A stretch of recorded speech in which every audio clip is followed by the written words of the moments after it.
We got to get right back into this. It's the Opie and Anthony Show. In studio, Steve Coogan. You might remember him from Tropic Thunder, a movie that's doing very, very well at the box office right now.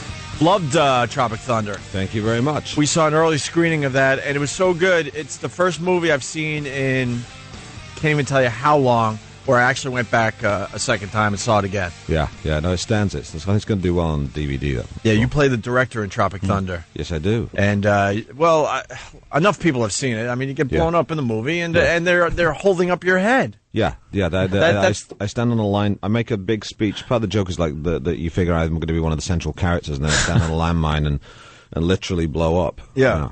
And then they just kind of start showing off your head. I think Ben Stiller's like, "Look, this is a prop head," and he puts his fingers inside the skull, and now he's like licking blood and like, "Look, this is just prop blood," and then Ben Stiller makes the faces like, "Oh, whoa, this is real." Yeah, but that's got to be creepy to see your head like that. Yeah, they did a big cast of your head to try and that's to make a replica head. They swayed you in these sort of plaster of Paris bandages, and you have to breathe through straws stuck up your nose for 45 minutes. That's got to be great, though, as a comic, though, just to know you're going to get killed in a movie, like finally something different than just doing, like, Oh, it's great. Funny role. And also, if you're going to leave a movie, then you should go out literally with a bang, which is what I do, because you're really not expecting it. Yeah. I'm a fan. I mean, my ex-girlfriend turned me on to, before she left me, turned me on to I'm Alan Partridge. Wow, she has double good taste. Yeah.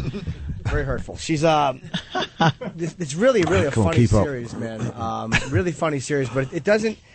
They have to put on DVD the format where it works here, because it doesn't seem to work here. You have to buy a special, like the DVD player has to play like whatever format you guys use in England. I know they did release. They released the second series on American format recently. But one of the series they haven't. But it's the BBC are kind of they're not the most hyper-efficient of organizations. It's so great, though. I mean, you play, and it's like such an ass Alan Partridge is. It's such a great... I'd say that and Gervais in The Office are probably the two best portrayals of horses' asses I've ever seen. That's great, really yeah. Funny. No, I think I agree with you. Ricky Gervais runs me a pretty close second, yeah. Nice, I like that. Wow, you're pretty serious. I was told you were kind of wacky. Oh, no. God. We're not wacky, that's for sure. Wacky. Waka waka. You got it. That was a good line by Mr. Coogan. We didn't know if he was serious or not, though. No. Well, you can't ever tell. I'm kind of quite dry, especially at whatever time it is. Yeah. So goddamn early. You got a great review in Hamlet 2.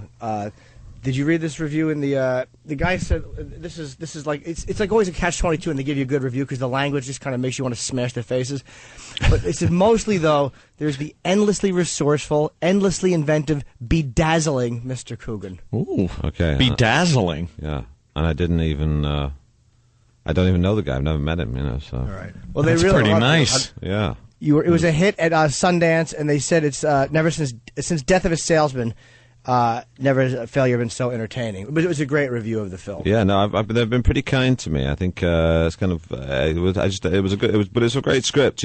Pam Brady wrote it, did Team America and South Park, and so it's got that kind of level of humor in it. It's pretty close to the bone, pretty risque.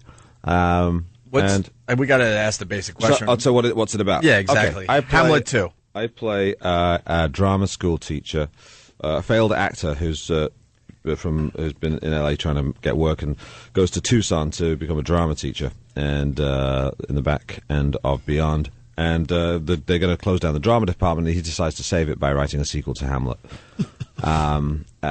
in which Hamlet builds a time machine, goes back in time and saves everyone's life, and meets Jesus Christ along the way. And in the beginning of the movie, you sort of get a tone of what he's about, because he's putting on a stage production with the students, a stage production of Erin Brockovich at the school. So he's kind of that's where he's coming from. He's sort of super earnest guy. He thinks he's an inspirational teacher. He keeps quoting Dead Poets Society and Dangerous Minds as saying that that's what he is. And those films are kind of like models for him. So yeah. And he's a horse's ass. It satirizes inspirational teachers' movies, but kind of becomes one in the end as well. A Dangerous Mind with Michelle Pfeiffer, which she did the worst Southern accent. She was like kind of in and out of her accent, and it was that Coolio song was the theme song. Yeah. That really sucked. What a great movie to parody that is. The bio they gave us on you, it's really weird, the information we get. They said he claims to have a bad temper and be an angry person in real life, but you think it makes you funnier. I mean, how true is that? Like, do you try to keep the anger? Yeah. Well, he's just there's something about this kind of navel gazing. You know, you get a lot of like those West Coast people who talk about their emotions constantly, and he's one of those guys. No, I mean you. Oh, me? Yeah. Oh, I mean, personal it's question. Yeah. Oh, do I channel? Yeah, of course. I mean, all the parts of me that are an ass, I channel into what I do. You might as well. They're kind of useless qualities unless you kind of employ them in some way. And so that's what I try to do, just put them into the work. But are you really an angry person in real life? No, I'm not. No, I'm not that. I don't have the energy, I guess, to be angry. I prefer to be someone who's, rather than angry with life, I'm just like kind of constantly slightly irritated by it. Were you tired of doing Alan Partridge? Are you sick and tired of that character? I mean, after it was 14 years or whatever it was. Well, kind of, but I've not done him for like 6 years. But then I'm going on the road in the fall in the UK doing live comedy all around the country, and I'll be doing the character in that. So I do like a bunch of characters on stage live, and I'll be doing that like round kind of arenas and live venues. And well, you're massive in England. I mean, it's a huge show in England. And have you found that it's kind of harder to be? Is the success here been as easy to come by, or because it seems like the shows take off there, and then a couple of years later they get replayed here and they do really well.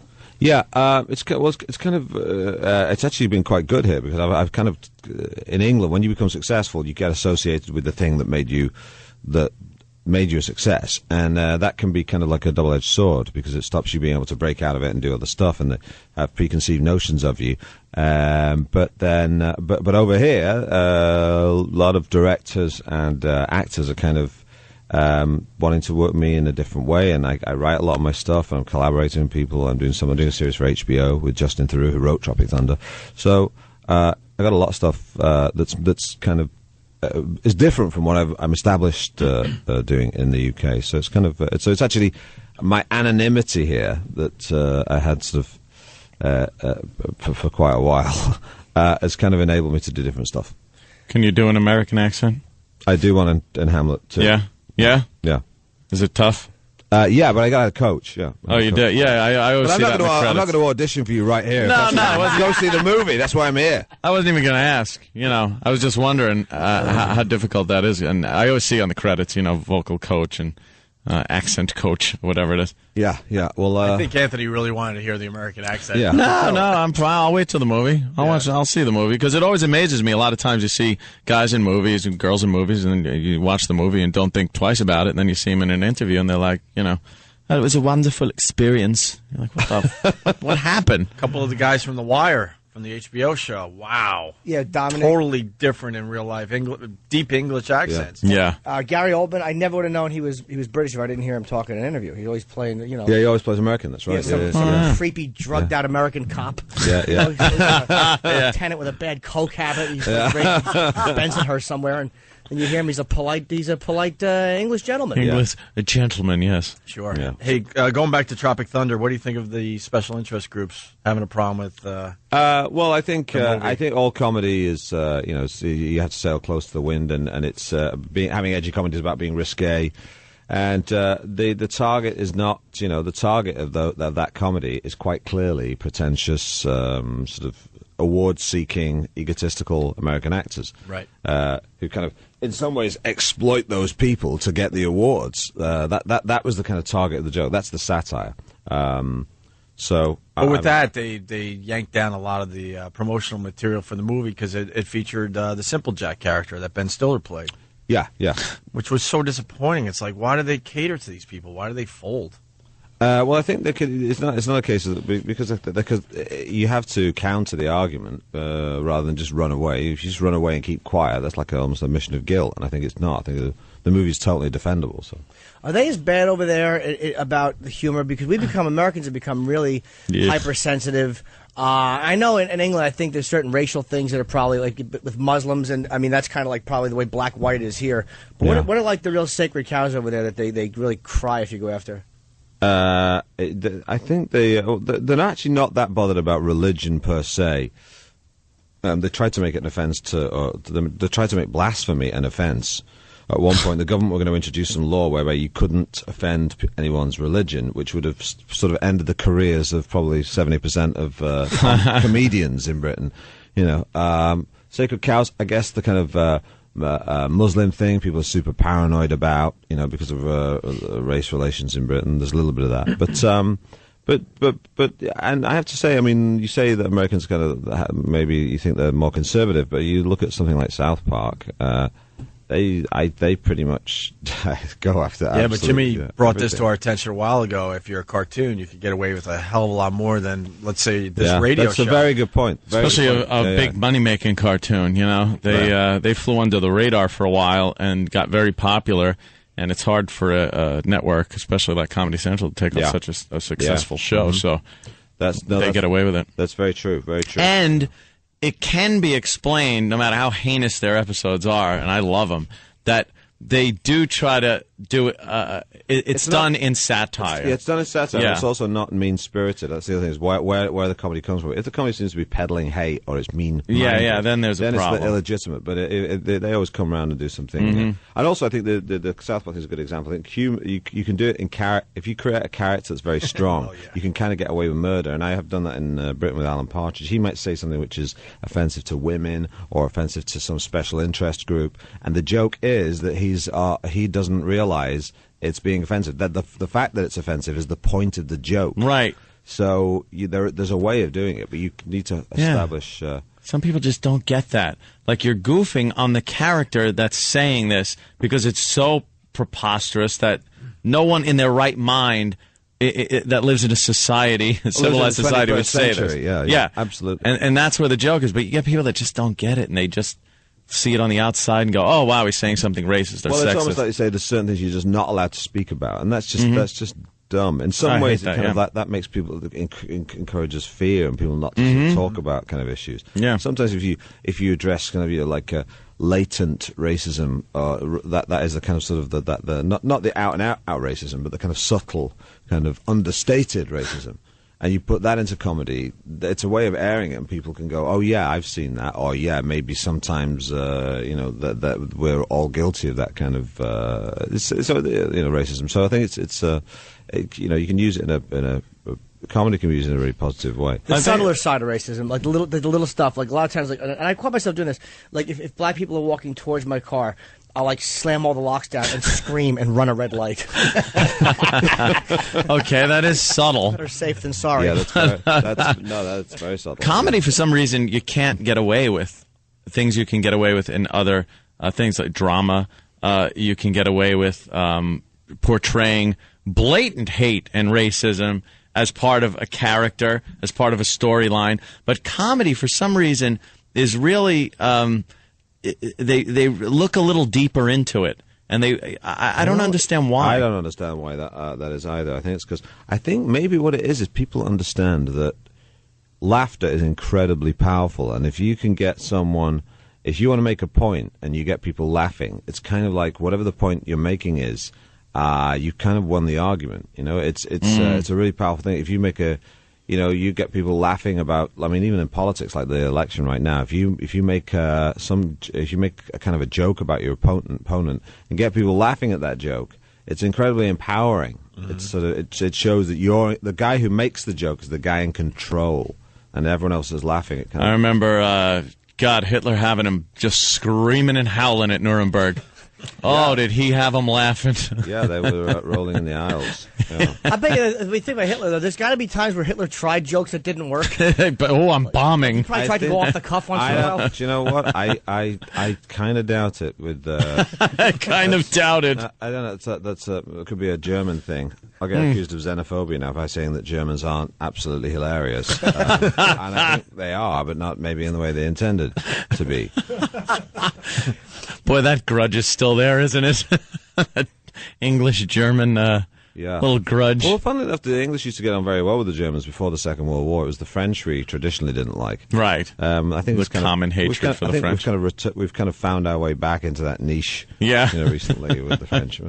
But it's good to hear. The French has always been the people who traditionally mistrusted, and the French have mistrusted us and think our food and behaviour is odd, and we think their sense of humour and sexuality. And yeah, bathing habits and military history. yeah. Thank you. You in 2006, there was a big rumor that you and Courtney Love. I mean, I got to ask about it because it's kind of hot if you were hooking up with her.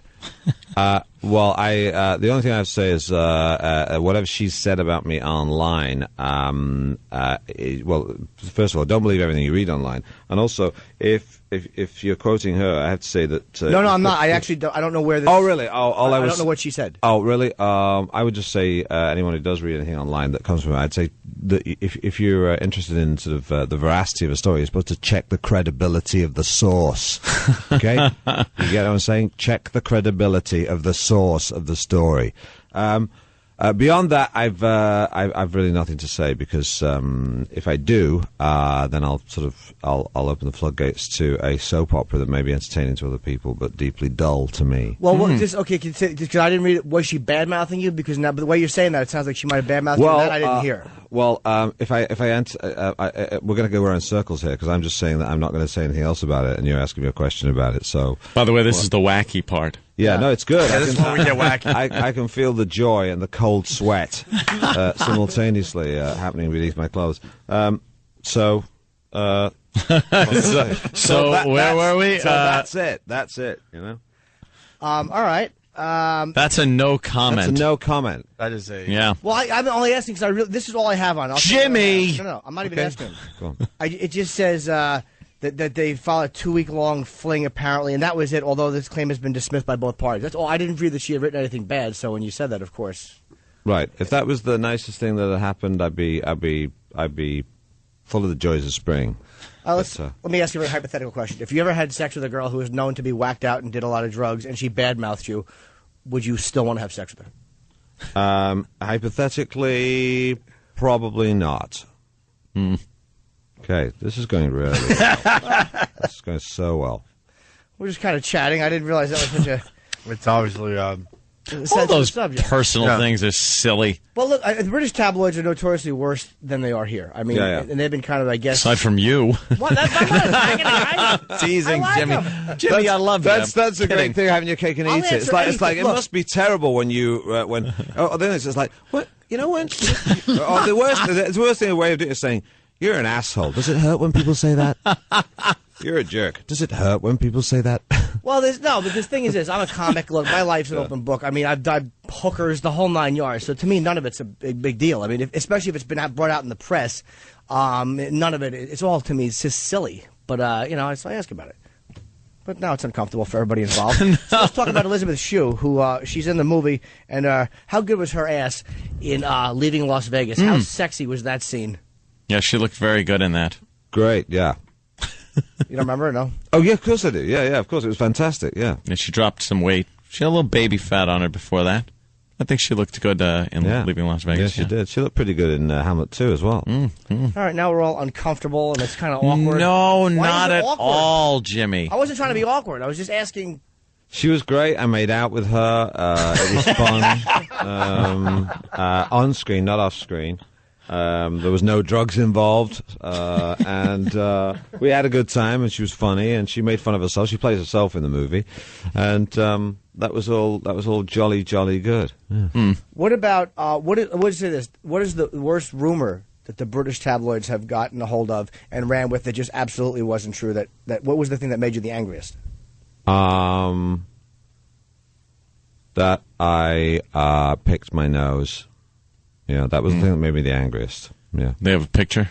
Yes, they did. Where you were just scratching? I was just scratching it, and I was picking it, and that's... Booger-eating nose picker, and... But everyone picks their nose, though. So yeah, it's exactly. a big deal. But it was kind of... They caught me doing it in a car in L.A., actually. Digging deep. Yeah, they just sort of wired the picture back, so that made me angry. Okay. Well, as long as I don't accuse you of eating it. Picking is one thing. Eating is a totally different story. Yeah, it is, yeah. I like the British tabloids because of the nude pictures.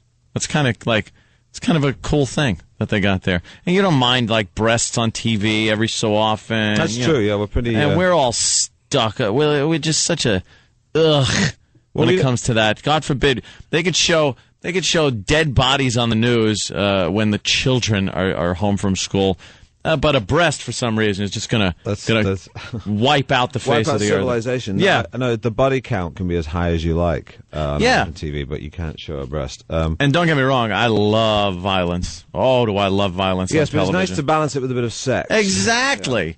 You got to be able to balance it with sex. I mean, what are people primarily looking at on the internet? They go so well together, like, egg and bacon. Yeah. Yeah. Sex, violence. Just ask our own... What, we got to go? Yeah, it's time to I go. was just saying Pat Duffy. He loves that sex and violence stuff. I'm sorry, I got Chick awkward and kicked him in the- uncomfortable. It's I like this. I'm going to just let it just... Awkward and sit. uncomfortable. a little bit, yeah. I can tell I've been he's having a grand time. Nah, but I can tell he's a little. He thinks we were kind of out to ask him. But it's just not the truth. I asked me the British tabloids because they're notoriously awful. And, Yeah, I'm not a huge fan of them, but, they sell tickets for me, so I'm not too unhappy. Obviously, it's a sensitive subject that we didn't know. We could say that much. We didn't know we were, All right, Is it- drop it. Is it a catch-22 though? Is it like a love-hate relationship with them? Because as revolting as they are, they do again. They keep you in the spotlight. Like the paparazzi here. Well, not so great, because I don't think, I think it depends what you're saying. Like, the paparazzi, might put people in the spotlight, but it doesn't help you actually get more people into the theatres. That's more about reviews and stuff like that. People don't look at people in People magazine and go, wow, they're walking out with that, they're stepping out with that girl, I'm going to go see their movie. It doesn't work like that. So, by and large, no. I mean, no, it's not, I think that kind of tabloids are the kind of evil incarnate, yeah. Yeah, kind of evil incarnate. Yeah. All right, there you go. Steve Coogan, Hamlet 2 opens wide this Friday, right? Yes, it does. Yeah, it's in it's theaters getting- now in select places. Here, maybe Los Angeles, a couple of the major cities, but Friday you can see it everywhere. It is getting some really good reviews. There you go. Thank you. Thank you. We're heading sir. over to XM Satellite Radio. We'll see you guys tomorrow. All right, now the fun begins. It's Opie and Anthony on Sirius XM Radio. Sirius XM satellite radio. Stephen S. from Bayshore. Wow, I love the first appearance of Tabloid Jimmy. He sure made one hell of an impression on Coogan. What did Coogan say as soon as the mics went off? I enjoyed the banter. Yeah, enjoyed the banter. Well, we got to explain what happened. I guess I heard that Mr. Coogan might have had a bit of a panic attack live on our show today. Well, And talking to Jimmy will do that. and Jimmy Tabloid Jimmy. Tabloid Jimmy. I'm the case. I'm really in a fucking horrible mood right now, and I'll tell you why. During the interview, because I'm a fan, I like Steve Coogan. Before he came in, he was friends with Owen Wilson, really close friends, and there were rumors circulating that he had been involved with getting Owen drugs. There was just all these rumors that had circulated. Rumor and speculation. Yeah, yeah. That And Owen we- Wilson's problems might have started with Steve Coogan. Right, or have been helped by him. Exactly. And I yes. can understand why he wouldn't want to go into that. A, because Sure. it's his friend, and B, for legal reasons. This could is be not, some legal ramifications. to me, that's not even a cunty avoid the subject thing. That's one of the ones you have to, you got to kind of avoid. Right. Fair enough. So I had no problem with that. And he rarely does interview Steve Coogan, Yeah. by the way, because of that. He doesn't want to deal with that. Well, crap. now he won't do any, I But- bet. Yeah. No, so- but this is why I'm really, really irritated, because I would have avoided that. Because, and again, I like the guy. It's not about getting him in here and douching him. So on the prep, we all get prep sheets. And I read the emails last night, and it was mentioned, the whole tie-in with Owen Wilson. And on the prep sheet, it says, we have a bunch of information. We get one of these beforehand. A little bit about Hamlet 2. A little bit about his life, claiming to have a bad temper, an angry person. And here's what I have about Courtney Love. In August 2005, the News of the World stated that rock star Courtney Love had claimed to be pregnant with Coogan's child, following a 2-week-long fling the pair allegedly had while staying at the same hotel, although this claim has been dismissed by both parties. That's what I have on Courtney Love. Seems kind of innocent. Did he, she's a rock star. Yeah, did he yeah. bang her? Did he not bang her? So You that's know? why you went and Of asked him course. about Courtney Love, basically. But now, Nothing about the drug thing. No, I this didn't is realize it was a- all just you wanted to know if he fucked Courtney Love. I and didn't know how it was. And again, I'm annoyed at the prep sheet, but I'm also annoyed at myself that I didn't know this, because it just stopped him in his tracks. oh yeah, But that's why I said I'm a comic. My life is open. I've gotten hooked. I couldn't Yeah. understand why it would be a big deal. Well, did you hook up with Courtney or didn't you? I thought that's what they had denied. Maybe they were friends. It had been speculated that they had sex, and they did. Whatever it was. So now I get this sheet. I asked for more information, obviously, because I asked Roland afterwards. I'm like, why did he get mad about that? He goes, well, that was a tie-in to Owen Wilson. But And who I'm like, knew? I should have. And I'm just annoyed I didn't do my homework. And if we're going to get a prep sheet, and she's going to be mentioned, I just kind of wish that had been on the sheet, even in parentheses, whatever. This is what I have, where this is offline. I don't know where Sam got this. Wilson's drug use was so frequent, it was even the cause of his Memorial Day breakup with Kate Hudson. And his friends are placing the blame squarely on Wilson's newfound best buddy, British actor Steve Coogan. And this is what I went through it with Steve Coogan's former girlfriend, rocker Courtney Love, told us. Oops. I was just at a rehab, and he was right there with the drugs. I tried to warn Owen. I tried to warn his friends. I hope from the bottom of my heart that Owen stays the hell away from that guy. Wow, okay, so... That's why when I said, well, what did she say? He was like, panicked. I'm not answering another question. That's what that was about. So he wasn't being a douchebag, but I was getting angry at myself. I'm like, why is he being a dick when I'm really not? But There are two Courtney Love stories here. One is the story of him having sex with her for 2 weeks, the pregnancy, that. And then the other one is this Owen Wilson drug thing. He must have thought you meant that. Of course he did. Of course he and did. that's why I was kind of, I was just whatever. So I'm not, look, I'm just annoyed. I'm annoyed at the way it was put on the prep sheet, and I'm also annoyed at myself. And by the way, Fuck 'em. continuing with the Owen Wilson thing, Kate Hudson banned Coogan from Wilson's house while they were dating. She knew he was bad, said a source. Wow. And look, Seems so gentlemanly. the bottom line is this: any type of accusations like hey, you're coming to America, you want to make films and all that stuff, and he's one of the biggest stars in the country, Owen Wilson. Yeah. And then you're accused of fucking giving him drugs that make him almost kill. That could be a bad thing. It to could have be. on your head.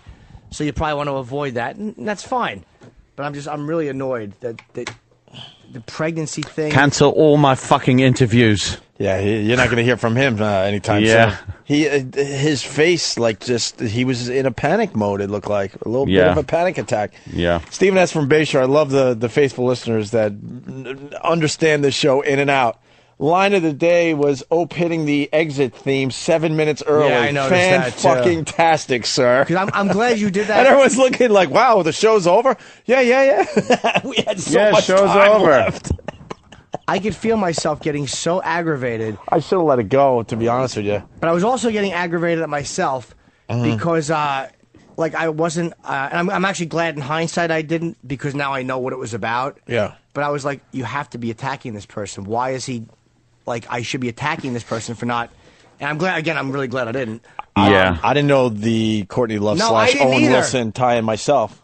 I don't follow 'Cause that shit. So right they after- asked an innocent question about the tabloids. Like, Well- well, what's the worst rumor they ever made up? All right, let's just Yeah. shit on them for a Yeah. little bit. That's all that was about. Right after the show, I apologized to Jimmy. I'm like, Jimmy, I'm kind of out of it today. I wish I was there with you, because I would have went. I basically told Jimmy I would have went after him too, because it was such a weird, just answer the dumb question. Who Yeah. cares? But now that you have more info, then you understand where he was in this whole thing. Yeah, and I mean, Especially because I don't know. I mean, we got to play the game a little differently these days. And when someone goes, look, you get Steve Coogan on the show, but he would appreciate it if you didn't mention Owen Wilson. We kind of gave our word, and we're pretty good with our word. and I didn't mind not mentioning it because of the obvious reasons. It's this again. Yeah, that's, he's that's not going to a- want to talk about something that could get him in trouble legally. Yeah, that's not like that. that's not a celebrity being a pussy. That's just common sense. So whatever. I was really mad at myself, and I'm just annoyed that it seems so innocent. Don't beat yourself up, Yeah, but sweetie. But I also, on the other side, don't want a guy who I like, just as a performer, to think that I fucking brought him in like some fucking cunty radio guy to go, oh, let's ask the big question. Yeah. And just know you're not going to get an answer and just try to fuck with a guy. That also irritates I me. like when we lead some of these guys to the slaughterhouse.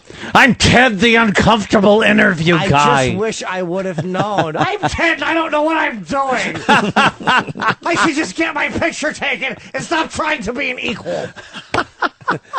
You did get your picture and autograph, though. Yes, you did. What a ballsy move. I didn't care. Get him all sweating. I got to see that picture of you shaking and sweating. What did he say after the show? I he told ran out him of the studio. I still didn't I didn't know really by get that to say point. goodbye to the guy. I still didn't know by that point. Right. So I said to him when he walked out, I'm like, dude, I wasn't trying to sandbag you. I thought maybe something weird happened in a relationship with Courtney Love.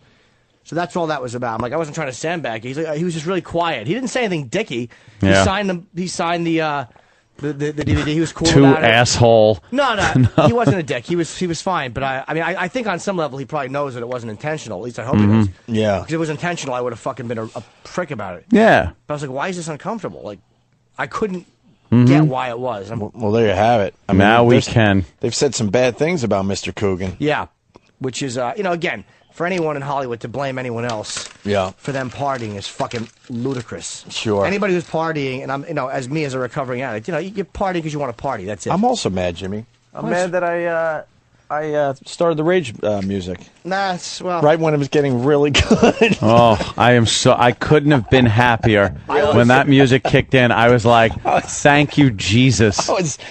I really was debating in my head. It was like the devil and the angel were on my shoulders. I'm like, do I hit it? Oh, this is no, good. Don't hit this. Because he was having a good time before that. He's a whatever, but he seemed to be enjoying himself.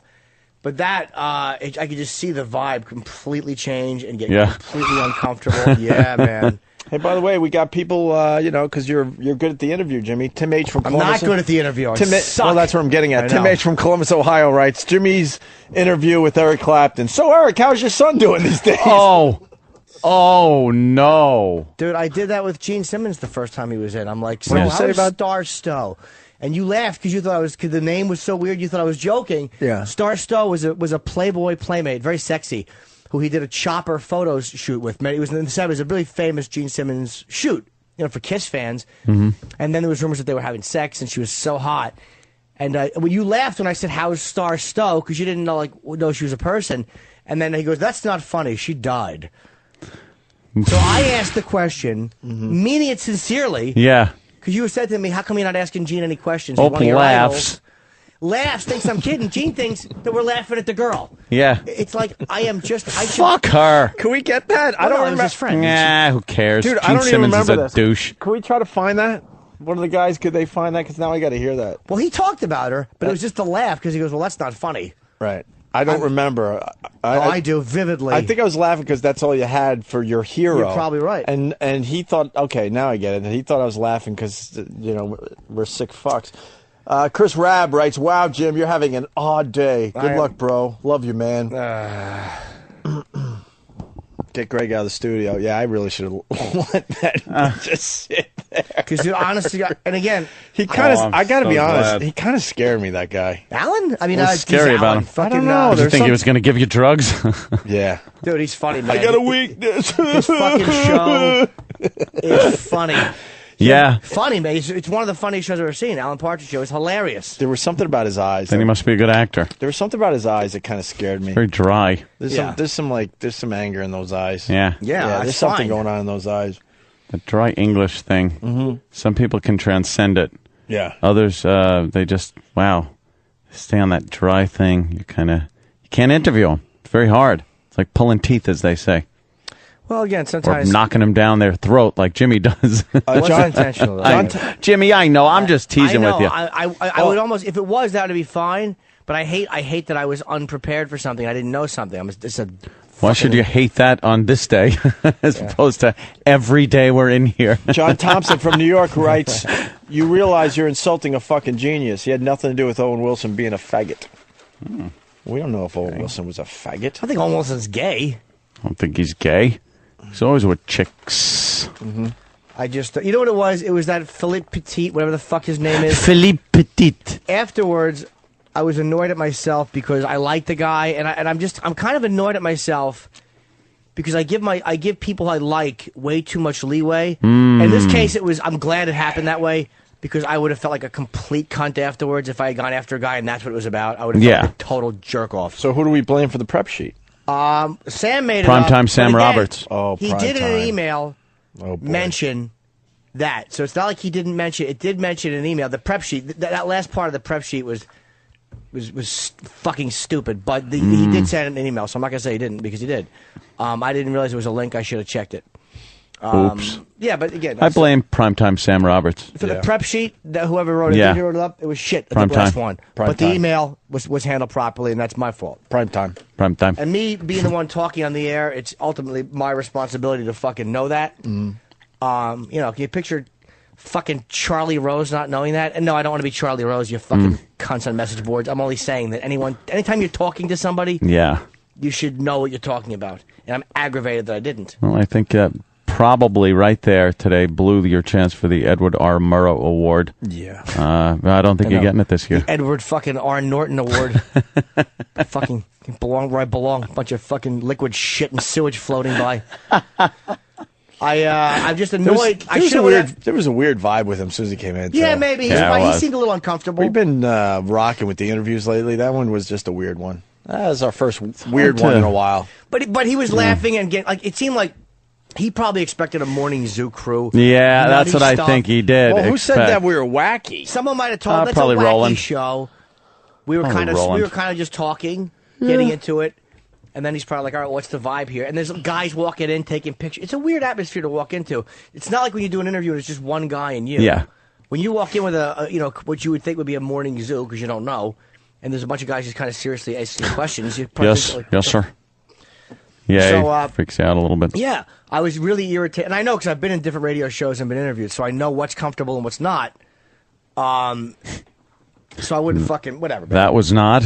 No, it was very uncomfortable. But I'm annoyed that I fucking like with that French fucking tightroper. He was being cunty about we didn't know his name or whatever, and I should have hit him for being cunty. But I honestly didn't recognize him. Like, oh, that's just who he is. Then afterwards, I'm like, oh, yeah, he was being a douche. The Philip Petit, and I should have fucking addressed that. I'm not afraid to have confrontation. I've had confrontation. with No, people. we've It's not seen it about before. I love confrontation. That. It's not seen about it before. that. I live for confrontation. I tend to be goes more nuts. confrontational with fucking larger people who I think are trying to fucking alpha male me. Right. Yeah. I'm just whatever, man. Fucking disgusted with But myself. how do you really feel, Jimmy? I'm not really sure. Disgusted Don't with you beat myself. yourself up. Disgusted with myself. You do. You bring your A game once a month to this show, and no, it's And the rest every mediocre C day, plus. every day, and All right. then something happens in one interview because of a mix-up in paperwork, and you're going to beat yourself up. I won't allow it, young man. I won't allow it. This just made it look like the two had because I was having internet trouble anyway yesterday, which again had nothing to do with me not reading that email or not going to a link.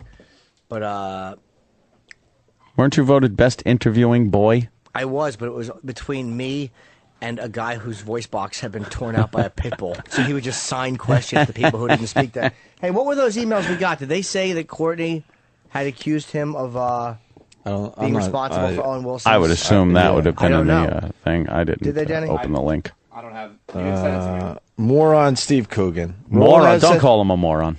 Wait. Went through enough today. Promoting Hamlet 2, blah, blah, blah, blah, blah, blah, blah, blah, blah, blah, blah, blah, blah, Alan Partridge, blah, blah, blah. Interesting email. Blah, blah, blah. Oh, you're looking at the Blah, email. blah, Okay, blah. good. I'm getting there. Hold on. Blah, Cool. blah, blah, blah, blah. Angst, angry, blah, blah, blah, blah, blah, blah. Think he's got that temper thing? Here we go. Yep. Oh, boy. Maybe you should have read the email last night. Oh, I just gee. glanced at it. I Oh, should've. jeepers. Oh, jeez. Oh, Oh, jeez, jeez. Margie. In August 2005, the News of the World stated that rock star Courtney Love had claimed to be pregnant with Coogan's child following a 2-week-long fling the pair allegedly had while staying at the same hotel, although this claim has been dismissed by both parties. Now, that was on the prep sheet. Yes. Then the next, Sam Roberts sent an email literally a minute later. Roland has said bringing this up would be a bad idea because he's seen other interviews go bad, and he says Coogan will just deny it as not true and close off. But I should at least mention it.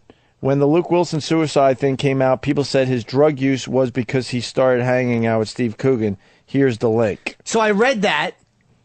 That's what I read. Again, Roland really advises not to talk about it. Hence, it's not on the one sheet, but there it is. So I do believe Sam thinks that's two different stories. Yes. That's, to me, That's how I read that. Because he put the Courtney Love in like, that's okay. but this isn't the Owen Wilson thing. Right. So if I didn't go to the links, I read the emails. I mean, I'm answering a lot of the emails and reading them. But if you're just reading the emails, to me, that might have just went to a video link or whatever. Usually that, this is what you said about the Owen Wilson thing. Now, Sam Roberts, be honest. Did you think that was two different stories? No, I could see, in hindsight, I should have, in the email What said... is a hindsight? It's when you look back, and you have the knowledge of what happens, but you can look back then and go, oh, if only I knew. Mm-hmm. Yeah. Right. I should have specifically said there was a connection, but I knew that if I didn't say that there was a possible relationship between him and Courtney Love, that people would have said, why didn't we know? Shut the fuck up. If you didn't know the other thing, you would have said that too. Because there was no way to mention this without him thinking we were going there. And again, this is two different Courtney Love stories. Exactly. She claimed that he got her pregnant. Yeah, right. And she also claimed separately that he had something to do with Owen Wilson's drug problem. Yeah. No wonder he wouldn't want to talk about her. Sure. It's all, he pretty She's much a tattletale. He pretty much doesn't acknowledge the Courtney name at this point. No. Let's say hi to Matt on Long Island. Did we find the Gene Simmons thing yet? Are we still looking, or did we give up looking? Gave up looking? Good. No problem. It's not like the new bosses are listening. Is anybody Matt on Long Island, what's up? Hold on. Is anybody looking for the Gene Simmons? E-Rock. Who's looking for it? Okay. Have fun. Matt on Long Island. Hey, Jim, you're a great interviewer. You remember the time you interviewed the guys from X-Files and you asked them about the off-Broadway work? I am the fucking worst. That was funny. I got to give you that one. One of the greatest uncomfortable moments ever. I'm like, is he asking him about his acting skills? Yes, it's Chris Carter. Chris Carter, right. Was the creator and... Jim, that was a funny one, though. On the off season. Sorry, but So Mulder on the off season, he thought he was talking to Mulder. or I could call him Scully. Did you really think you were talking to Mulder? Be honest. I thought that I didn't know the names, but I thought that they were two of the stars. Like the main guys. Yeah. Yes, basically. and I figured Duchovny must be one of the other guys. Sure. I figured we got these two, and then there's Duchovny. I don't know who the fuck they are. I still, is he Scully or Mulder? I don't even know. I don't know. Duchovny? Yeah. Mulder. I've certainly have made my faux pas. Anthony's the only one perfect in this trio. Yeah, thank God, But right? I've Never made my have a faux- trip up. I acknowledge I make some good faux pas, but I enjoy when someone else faux pas. Am I the worst? I enjoy when someone else Jimmy. faux pas. I'm such a fucking... Yeah, but you know what? I'm caught between... In this one, I should have known better, but I'm still annoyed at myself with that Philip Petit interview for not addressing the fact that he was being fucking cunty. How is he being cunty? He just was... It wasn't... We again, said his name. I'll tell you. I remember. And Jimmy and I... You weren't there that day, No, right? I was out. Oh. Jimmy and I... We were big fans of this guy, and I even when I said Philippe Petit, and he corrected me. Most people say Philip Petit, so I purposely was trying to say his name right. So I said Philippe Petit. And what did he say? When he corrected us, dude, the nuance was so slight. I'm like, you got to be fucking kidding me. And at that point, I'm like, why aren't we ripping this guy's voice box out of his throat? What was it, like Philippe? Something so subtle that only the French would him. know. Only the French listeners, Fall off a all building. 5 of them would have known that we mispronounced this douche's name. I'm... And to this day, I'm pissed that we didn't go after I this do. guy. I am too. I am too. I'm mad at myself. And again, I asked him about Alan Robert, who's the right? guy who climbs. I'm like, well, just ask him about another guy. And he was like, well, I don't know him. Just being a little faggot. And I should like, you're lying. You do know him. Because he's French. I'm really mad that I didn't address the cuntiness. Oh, look at Obama. It's a big ass. What? What's her name? She got a nice Michelle ass. Obama. Michelle Obama has a nice ass. She has an ass that is just... She's wearing a dress, too, so that goes in a little further by the bottom of the leg, where the leg meets ass. That's a nice ass. She's got a big ass. Jump in the trunk. Did you say... Tap down. Where's my song, Danny? Come on. Oh, no. What'd you do? Yeah. Don't go beating yourself up, Jimmy. I'm disgusted with myself right now. I can't. Don't I go can't changing tell you. to try to please me. That's all right, because I love you just the way you are. It's all right, because we're all disgusted with you. You should be. Aw. Well, I certainly am. No. It's warranted. No. Fucking fanboy faggot I am, and unprepared to boot. Be one or the other. Unprepared fanboy. Jesus Christ! But you got your picture and your autograph, But my friend. I really Yeah. do. The guy's show, the Put it Al right up Parks next to- character is fucking brilliant. I mean, it really is hilariously a funny show. Are you going to put your Coogan picture right next to your Madonna picture after you trashed her? But nah, we learned the wall that of hate. I don't hate him. I'm not even annoyed at him. I'm annoyed at me. I know. But we learned that you hate Madonna, but you have an autographed picture of her up in your apartment. I really do. I really... And she's right next to Derek Jeter, who you also hate, right? The wall of hate. Right, I love that. It's either Jimmy hates them or they hate Jimmy now. Oh, Jimmy. No more Mr. Nice Guy, man. No. And this is not about him. I'm glad it went the way it did, because it could have been worse. Jimmy, I want an up top for that. No more Mr. Nice Guy for you. It's up a top. Far. There you go, up top. I'm with Jimmy. No more Mr. Nice Guys. You? Yeah, I've been too nice lately. Really? Oof. No one's going to want to come in here. I must be sick today though, because I was like, man, I should have let that happen today. It was. You know what bugs me? It I was was going to with go a guy- ask him about Owen. Oh, shit. Dude, can I tell you something? I was there. I was so aggravated not realizing the tie-in Yeah. that I was there, and I'm really glad I didn't do it, because I would have felt like such a jerk off, like reading, like finding out all the facts afterwards. Yeah. Wait, someone is reminding us of another interview you did. I don't remember I this just one. suck, man. Can we get a montage of Jimmy moments? Jimmy interview moments? It's got to have the dress about the dress. When dress, you got the the dress. dress at the mall, something with a dress. Yeah. Love that one. Faggot. So we all have our great so Mr. interview Coogan. moments where we just suck a big fucking hairy hog. Yeah, but I have Coogan- nothing but those. Mr. Coogan, something about the drugs. The drugs, there was something about drugs. Owen, the something drugs. Pittsburgh. And that's check it why out. he sarcastically said when I asked about Elizabeth Shue, "Oh yeah, we were doing drugs." Like I guess he was just being sarcastic because he figured that's the road we're going down. Yeah. Why didn't we go? We should have went all in. We were slight in at that point. You didn't might as know. well go in, all in. Didn't know. I'll tell you why. I Oh, didn't- does this have something to do with the Owen Wilson thing? Nah, What was that about again? Because we just meant, or Jimmy just meant, the sex Yeah. with Courtney, not the fact that she said that you just about killed Owen Wilson. Holy shit. Damn. Let's say hi to Mike in Pittsburgh. Mike? Good morning, boys. Hey. Do you remember that mundane interview you did with Craig's from Craigslist and how... Oh, hold on, can I slow you down? That always makes us feel good when you hear. Remember that mundane interview That mundane interview. that we had to sit through out here in Radioland? I thought he just remembered what day of the week we did it and said that Monday interview. Right. I didn't think we were being insulted. All right, yes, I sort of remember that mundane interview with the guy that started Craigslist, yes. Yes, and you kept calling him fag under his breath, and Anthony had to get louder and louder to cover up Opie's insults. Yeah. Oh, that's right. I've done that for many years. What's wrong with that?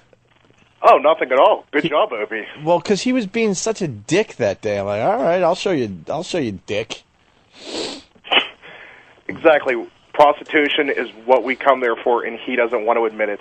Oh, that's what it was all about. He was so downplaying the whole don't even call it prostitution. The using Craigslist to hook up angle. He was like, oh, it's a great place to go to get furniture and an apartment. I'm like, all right, but what about the sex thing? It's like that is a very small part of what we're about.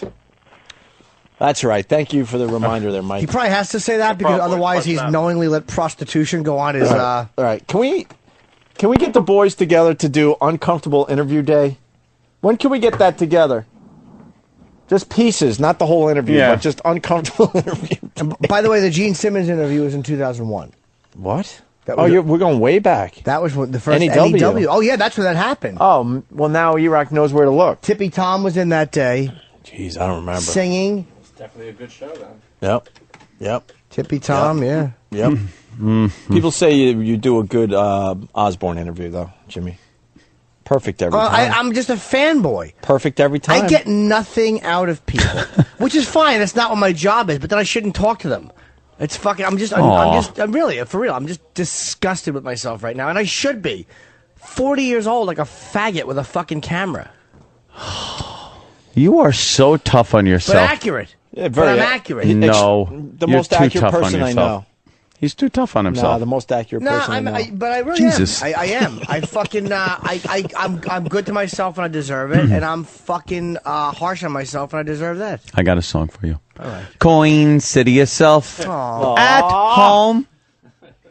That did cheer me up a little. When are we going to What a have British her sing accent that that is. live? Been singing that all night.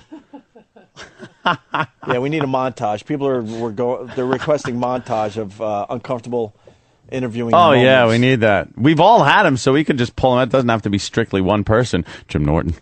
We could, we've all had them. We all have our weird techniques. Oh, of course. You like to ask questions with both your hands on your chin.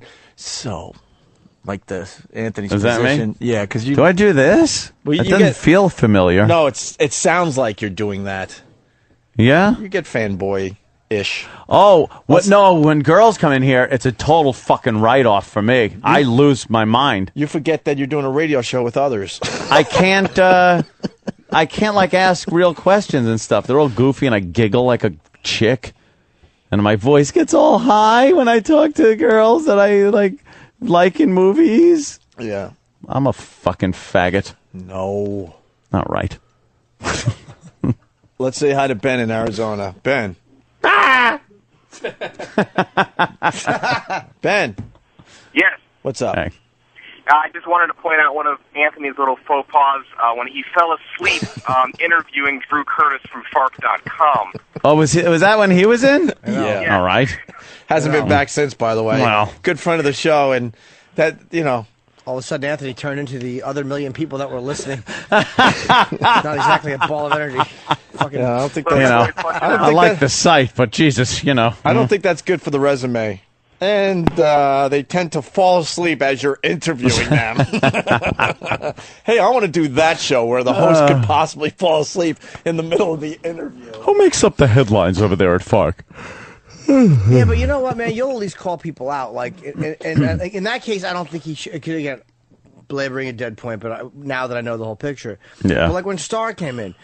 I fucking went after him. You really did. Fuck Oh, and, yeah. and it stopped him from doing that. Like, he was being a dick at first, because I think he mistook us being nice to him as being fucking like oh, we're in awe of you. No. He walked in and said, "Kiss the ring." And Yeah. basically what he was trying to say is, I have now officially done the craziest thing in radio. Kiss the ring. I go, kiss my ass. Well, you called him out for being... And then he was We've fine. all, Now, we've all done the call out. Yeah, but you on that one, you really called him out. And Oh, yeah, I did play German speeches once. Whatever. Oh, right. With the guy from Hogan's Heroes.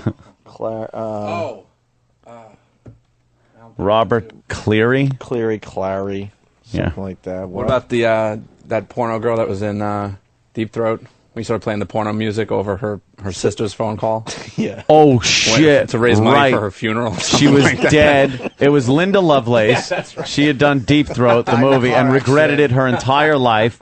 She dies. We get Linda Lovelace's sister on the phone to talk about raising money for a funeral because she died broke.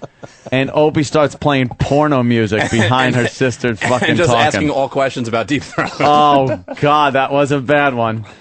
Wow, that could be worse than playing the Hitler clips over I haven't heard that one in a while. Robert Clary's interview. My favorite ever, though, as where I sit, I'm sure we all have our favorites. And you were lucky enough not to be part of it. The Ed Asner interview is still one of my favorites. Oh, yeah. Yeah, I heard it. I heard the clips of it, or the replay of it. Yeah, I was busy playing poker. Me and Joe Rogan and Jimmy, you were playing poker. Steve the Whistler was a good one, too. Fuck. I see that. God, did he just get... I see that whistling douche in my neighborhood all the time. Do you? Yep. Does he whistle as he walks down the Yes, street? he does. What about... Shut up with your whistling. I remember there was a pretty lengthy silent game with Mr. DVD where he kept calling back. Oh, yes, Mr. DVD was 6 another times, I think. horrific interview. What's her name from Laverne and Shirley? Cindy Williams. Cindy Williams. Travis reminded me of the toothpick guy that came up here. That day. Toothpick guy. That's See, we've had some really horrific moments. Toothpick guy is one of my biggest disappointments ever. I wanted to smash that toothpick. smash guy his so toothpick, bad, and I just couldn't get him to hand it over to me. Yeah. And then we spilled mustard on the Asian guy as he was coming into the Oops, building. what's this wee shit? The guy that had to walk in the building with mustard all over his hair and his suit. He didn't know where it came from. Probably thought a big fucking Big giant fucking Duffy bird shit on him. We got away with that one, by the way. Yeah. Because he was trying to find out. Oh, he certainly was. Yes. You're right, Jimmy. We're trying to make you feel good. Oh, yeah, we're talking about other moments. Oh, you no, see but what happens? I'm just, no matter what happens, we've all been douches, but I'm just really just disgusted with myself in that area. You had your Chris Jericho moment. That was right up there, dude, man. that was right up there. That was a good one. Guys like that are bigger than me, for some reason, I'm more comfortable having confrontation with. Because you're a tough guy. And it's not that though at all. The guy could have murdered me. Yeah, It's Jimmy's not a tough guy in front of a microphone. I don't know. I don't get ever try to physical with them. No. You fucking berate them with your wit. I just tend to get very defensive if I feel like someone is trying to use their size over me. Mm-hmm. I don't know why it's that way. Like, why would I be confrontational with him or with the Penn the first time he was in? I don't know. I'm just annoyed at myself for my inconsistency. I really am. It was a bad interview. It was an uncomfortable interview, and I'm just mad at the way I did it. You're only human. I know. I am. Yeah. The TMZ kid is reminding me of the, of course, Richard Jenny interview. Oh. But someone else is reminding us about one of Jimmy's greatest interviewing moments, the first Ramon bit when we were talking to one man Star Wars guy. Yeah. Oh, one man Star Wars guy. We were so awkward as he was doing his thing. Boy, have we had some real shit on this show. Can we get some of these? I want to play some of these. Yeah. Like or just at least some of these uncomfortable fun moments. Just a yeah. moment or two. Yeah, a couple moments would be good. Yeah. Jeff Ross on the next Dancing with Stars. I heard about that. And he's really that's legit. Yeah, completely. I read that too. Good for Jeff, man. He's really fucking. That's a big thing, man. That show is. We hate it, but that show is massive. But he's got a bum hip. Massive. He's got a bum hip, and I didn't. He doesn't seem the dancing type to me. We should get him on the phone and see what that's about. I think Kim Kardashian is going to be one of the cast members too. I am. Yep. What that is. Yep. She got some junk in the trunk. Yep. Uh-huh. Jesse Ventura, Jimmy. Oh yeah. Yeah. Yeah. That for some reason one of your greatest moments. Under those circumstances, I'm fine. He took on an ex-Marine that basically said, don't sleep because you'll be dead. Navy SEAL. You got to sleep sometime. Let's remember that, Jimmy. Under those circumstances, I'm actually when it's a heated debate about something or an argument, I'm okay. Yeah. But it just in like this situation or the French situation, I'm shit. Hey, not as a person, but as an on-air person. Well, that's debatable, but poor Jimmy. No, believe, dude, 100% I'm agree. Beating himself up, but accurately, not for pity, but because I really am thinking that. Chester's liver is reminding us, and I don't remember this one, the speed reading interview or the speed reader interview. I kind of remember that. What was bad about that one? What did we do wrong with that one? I think the pages were coming out of the book. Not sure. Chester's liver, you got to help me out. I don't remember that one. The speed reader interview is a classic too. Why? Oh, the first time The Rock was on the show, yeah, it was really uncomfortable. Oh, that was the Leslie Nielsen interview, but that should have got more legs. Oh, the Tucker Max interview, which got some coverage recently on Gawker.com. Yeah, they did just mention that on Gawker. Someone else was. That was fucking about Tucker that. Max with his fake stories, and he's becoming huge because of it. They might even be making a movie out of that book of his that is full of so many lies, in our humble opinion, and we called him out on it on our show. It was really weird because that moment we all realized at the same time, 'cause we were all completely with the guy. We were rolling, enjoying him very much. And then when you kind of feel like you're not in on it, like he's really talking to us like we're fucking dummies and we're going to believe this. Right. Yeah. What do you expect? Then you got to turn. Yeah. Yeah.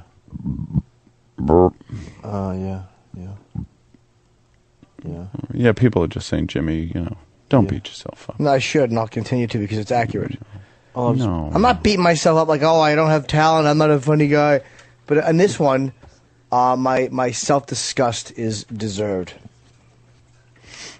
Yeah. Tommy Lee, of course. Yeah, that was a solid moment. Yeah. We showed him he's massively huge, and we're still fucking doing radio.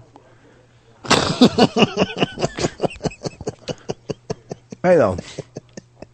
We show these people in the end, don't we, Ant? Yes, we do. Remember when we told The Rock that we'll be more famous than him? Yeah, that worked out for us, didn't it? You didn't really say that, did you? Oh, yeah. Something like that. It got so ugly with The Rock. I'm like, you're just like one of these...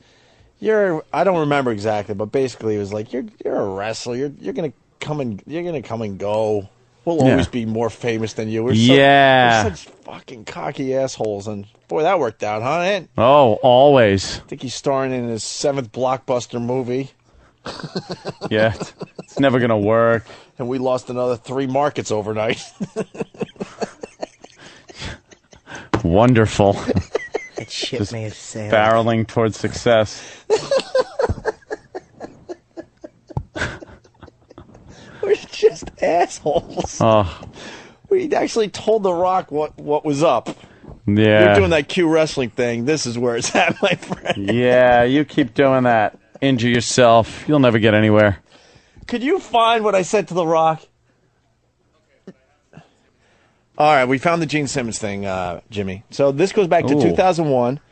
Was this the first time that you interviewed Gene Simmons? Yep. Because Ann and I, early on in our NEW career, we were lucky to have the entire band in, and you want to talk about uncomfortable, we were freaking the fuck out. And this was a little later down the road, a couple years later. Jimmy's now doing our show. And we're laughing at Jimmy because, like, Jimmy, your hero's here. You haven't said shit. And this is how it went down. Gene, thank you. Had a ball. This has been a pleasure, especially for Norton, who said nothing. Norton, come on, say something. I was just very happy to One sit next to you. question. What can I ask him? Can I push in your cheeks? You've been a fan for over 25 years. Yeah, one question. we met, and I want to get a picture. There's not one question you want to ask him. Something that he still can talk answer. to Star Stowe. It's not even funny. Star Stowe passed away. Did she really? Yeah. Great question. Well, that's the one name I remember from the 70s. Star Stowe was a beautiful playmate. In 70-something. She was gorgeous. She's never going to come back now. But, she had a wonderful life, and unfortunately, it didn't last long enough, I'm sorry to say. She was the girl from the, I think, the Chopper poster. Gorgeous, gorgeous girl. Beautiful, nice human being, innocent. All right. Thanks for bringing the show down, Norton. That's the only name I could think of. Oh, good job. God, do I suck.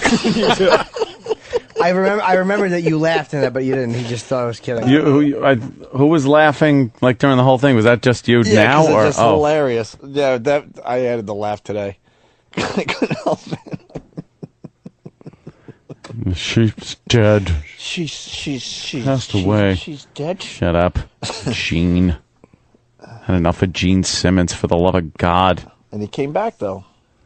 Over and of course he will. And over. If he's got something to plug, he'll be back. Ugh. Douche. Okay. Well. Should we take a break?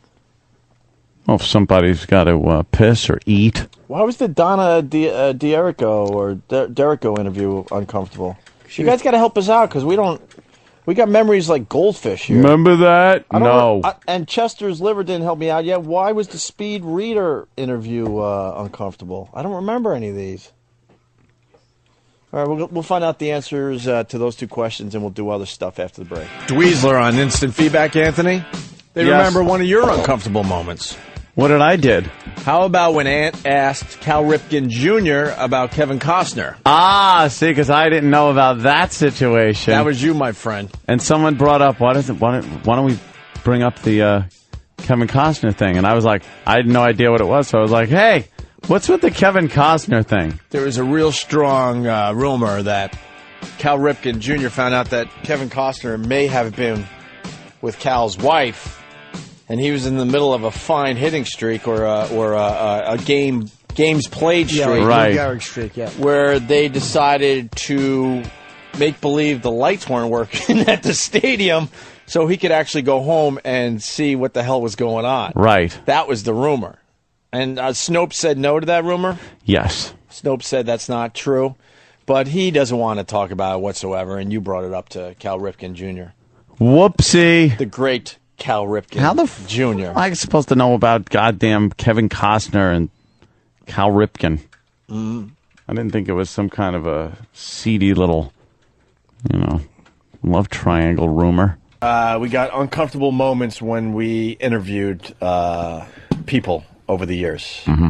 looking forward to that. Well, because of the Steve Coogan thing that happened yesterday. So, Steve the Whistler, what we said to The Rock. I think I want to start with The Rock stuff. The Rock racist stuff. We got Mr. DVD, Linda Lovelace, the Ed Asner moment, a bunch of others. So stay there. Opie and Anthony. O&A cringe moments. This stems from the fact that we had an uncomfortable moment once again yesterday with Steve Coogan, Certainly did. The star of Hamlet 2. And I heard there was some smoothing over that was going on after the show yesterday, right? Yeah. I smoothed things over, hopefully? I don't know. I mean, it turns out we have the same publicist, which I didn't realize at the time, but I emailed the guy in L.A., and he emailed back. He goes, hey, man, thanks a lot for contacting me and stuff. He goes, stuff happens. And, I explained to him what happened. I think people expect the radio host to be well prepared for every single interview, but the fact is, on this show, not so much at times. Yeah, not so much. Sometimes we step in a big pile of fucking horse shit. Yeah, that one we stepped in with our teeth. Yeah. Sometimes it's intentional, absolutely, but that one was so unintentional. Yep. That's why it was so weird and confusing at the end of the first half of the show yesterday. But it brings back other uncomfortable moments. Now, a lot of these are recent, so we don't have to go down that road again. But you got The Rock, you got Steve the Whistler, Richard Clary, Mr. DVD, Linda Lovelace's sister. I hope these are only cringe moments. Ed Asner. We don't have to sit through too much of the interview itself. I hope they look like shorter clips, so Okay. it looks like E-Rock put this together pretty well. And then Dax Shepard, one of the many guys that banged Kate Hudson. Oh, yeah? This was pre-Kate Hudson. Wait, Dax Shepard? I don't remember that one. Where do you want to start? Joe Rogan versus Daniel Negreanu? Yeah. The famous poker player? Oh, yeah. What was that one about? That was about his girlfriend breaking up with him, and Joe Rogan talking about how it feels to imagine her having sex with a big black gentleman. And he did this right in front of him? Yeah. I think this is a good place to start. That was really bad. Our friend Joe Rogan. He's a good boy. Now, do you think now you broke up with her, you just think about other dudes just gorilla fucking her? Is that... Who fucking killed me with the laugh? Wow, really? Whose laugh is I don't know. that? Ed Asner's? Sounded like a certain lunatic. Now, do you think now you broke up with her, you just think about other dudes just gorilla fucking her? Does that haunt you? That's what I always think. I'm being honest. Whenever I break up with a chick, the first thing I think of is some other guy fucking stuffing her into the corner of a couch, just fucking slamming it, coming in her face. That's all I ever think about. I think about her liking You must- it. I think, shit, I just let her go. And then that's the worst thing that could ever happen to you, is you break up with a really hot chick, and then during the soft have period issues. where it hasn't hardened, some other guy just... There's a book called Arousal you should read. It'll No, it's explain not what that's issues, all it's about. honest. It's honest. Yeah. It's just natural male chimpanzee instinct. I'm so with Joe on that. Come on, man. You don't. It doesn't bother you the idea Not- of some you know, other guy it had fucking before- the that ha- shit out of her? But when you're thinking Not about really. Yeah, that's her actually- loving it, her worshiping some other guy's cock. This is the woman that you love, and she's just got her tongue out, and she's rubbing on her tongue, and she's coming in her face and closing her eyes. It's dripping off her fake eyelashes. That doesn't bother you? One other bothers thing- me, and I don't even know you. One other thing, the guy's black. Yeah. God. It bothers me. And you're not spanking it to that thought? What's wrong with you? Wow, Voss was with us out there in L.A. for the poker thing. That's a very good question by Joe Rogan. It is. You don't want to know that. You don't want to... Well, unless you were married to them for 10, 11 years, right? Well, then I really wouldn't care who the hell is doing what. The bigger, the better. More melanin, the better. But that was uncomfortable because Daniel didn't enjoy that interview whatsoever. No. And we never heard from him again. And Anthony's a big No. poker player and likes these guys. Actually, he did email me. He did? A while back. Really? And said that he understood that I wasn't there, and I'm a big poker fan, and I was the guy that knew it. And he has a sense of humor, but he felt like he was just blindsided. He thought it was just going to be a goofy radio interview. He didn't know like what he was walking into. I don't know, whatever it was. There's still a goofy radio interview. Yeah, but he didn't know it was going to be that goofy. Well, we didn't know to that. the extent that it, talking about his recently ex-girlfriend getting banged. Yeah. Like that. So I think it took him by surprise. He is a nice enough guy. He's a very nice guy. But so I think it was a little odd that he was even on the show. Right. All right. More uncomfortable moments interviewing people. Which one you want to play? Dax Shepard? I forgot what that was. I don't remember. We might as well play. Yeah, play it. See what the awkward moment was. Did you do radio? Did I? Blue ribbon. Yeah, no. I mean, I've done it to promote stuff, and I love it. You got the voice. Really? Yeah, you got a voice. Thank you. You've got the face for hand modeling. No, I don't know. You're a handsome guy. That's what I was trying to say. Wow, we're off to a weird start. I think isn't weird at all. Who was that? That's Dax Shepard. I don't know what he was going for there. Yeah. He's a handsome guy. He is. Not unlike Opie. Maybe on the edge of the... Why are you going after me? I'm telling you you're a handsome guy. You don't know how to take a compliment. I know. Opie was trying to fix it there. You don't know how to take a compliment as far as your looks go. Well, what? If somebody says you're a good-looking guy... But it's a dude saying it. It's not... Well, that makes it twice as impactful. Creepy. No, a girl, of course, thinks you're handsome, but a straight man telling you you're easy on the eyes, that's the ultimate compliment. Guy's confident in himself. Okay. Whatever. It's kind of him, picking you up? I guess. He's just being silly. Then we have Ed Asner. The Kristen Bell hang up. We haven't played that in a while. Oof, yeah. What do you guys want to listen to here? Linda Lovelace's sister, Mr. DVD, Richard Clary. Richard Clary, man. I want to hear that one. I haven't heard that one. Yeah, that was real bad. Well, I think this was the day back in the day when we were just assholes to everybody. Yeah, that was like what everyone expected, I guess. We had to adjust our tune just so we could get some celebrities on our show, but we were just dicks to everybody. Yeah. We didn't even wait to see if we could possibly get along with the person. No, instant fucking in for the kill. This was a biggie. This became a pretty big article in the newspaper. Yeah. This could have been our firing back in the day. This was one of the close calls we had. Because we actually, I played some Hitler speech. Yeah. And my argument was, look, the guy, he's Jewish, and he had no problem taking a paycheck from Hogan's Heroes. Playing, a sitcom. It's a sitcom with Nazis. That takes place in a concentration camp. Manny gave me shit about this one. What? Manny Dorman, because he was Israeli. I think it's. Oh, shut the. What? Wait, it was on Manny's radar back in the day? It was in the paper. Yeah. This was a biggie. He was very sensitive about the Holocaust. And, the owner of the Comedy Cellar, who's no never longer cared with about us. anything. Yeah. He was a great guy. He was pretty ruled. He didn't know much about our show, so if it hit his he radar, loved it. He loved the idea of the show. I think once in a while, like that one, he was like, playing Hitler speeches to a guy whose family died. He was.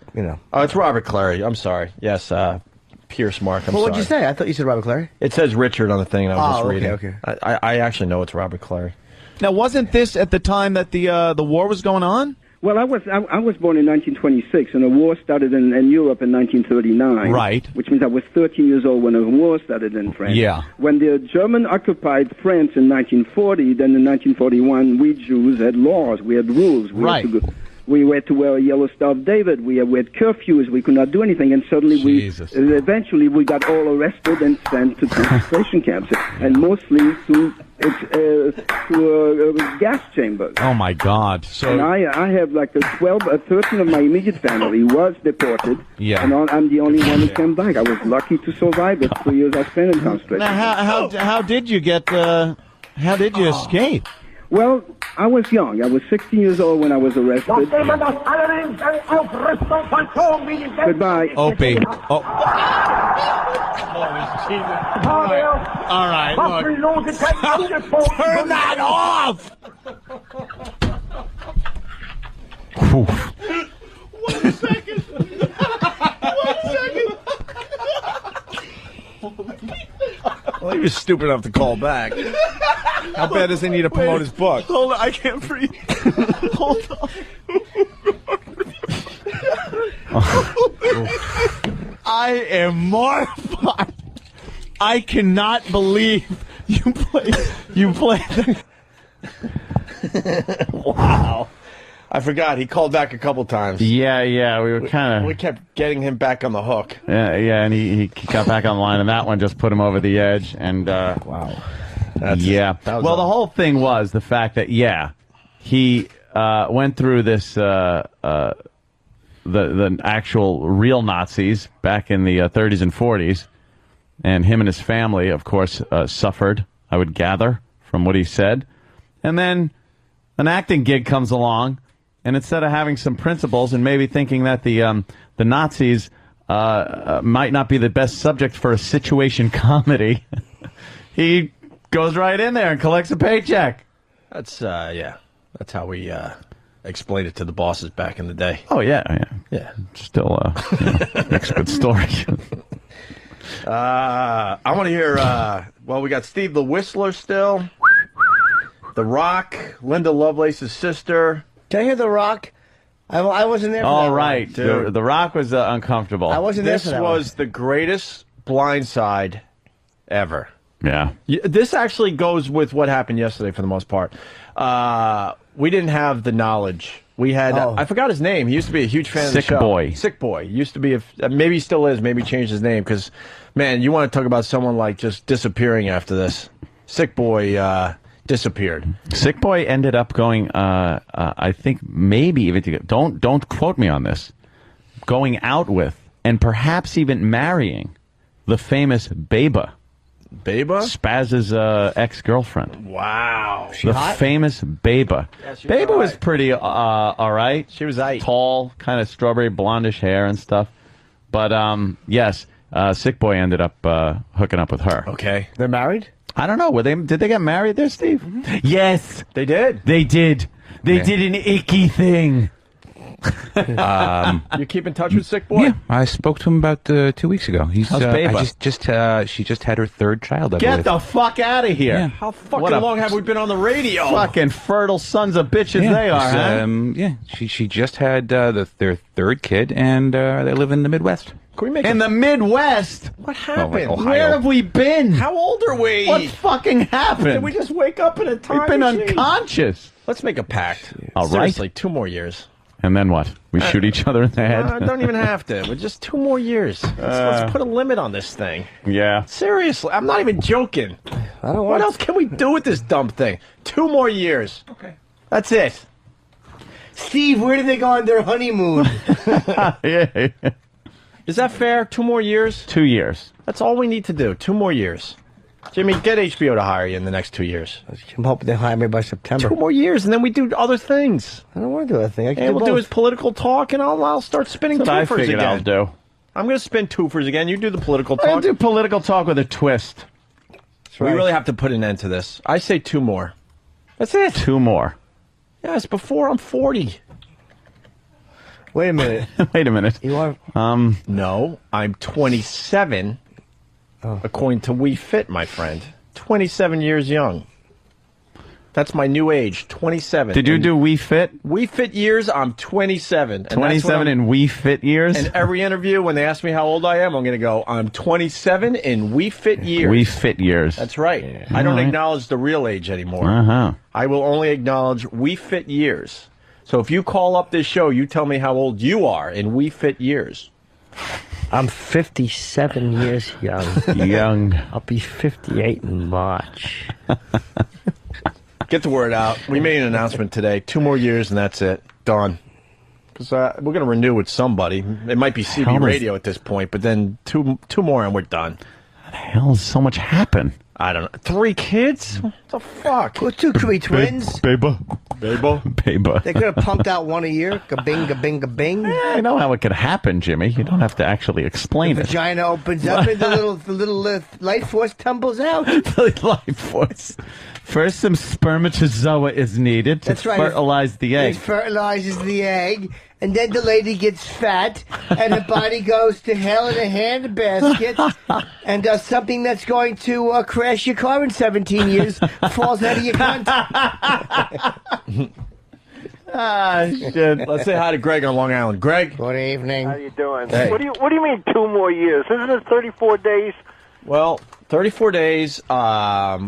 We're in the cone of silence, but seems like Bob is also in the cone of silence. We'll get answers. I love just making Anthony nervous. Don't worry. It's just a joke. Just a joke. I want to hear the rock one. All right, we're going to play the rock. Maybe we'll squeeze 3 years, but 2. I think 2. That's it. What else you want from us? We've done it all. This is a very easy job. No, it's also an easy job. Not working. That's boring, that's the easiest job of being all. retired. I couldn't do that. I'd be out of my mind not working. Okay, here we go. What are we playing? The Rock. I'll work till I'm 90, God bless me. Going back to Sick Boy. I don't know if we were huge wrestling fans at this time.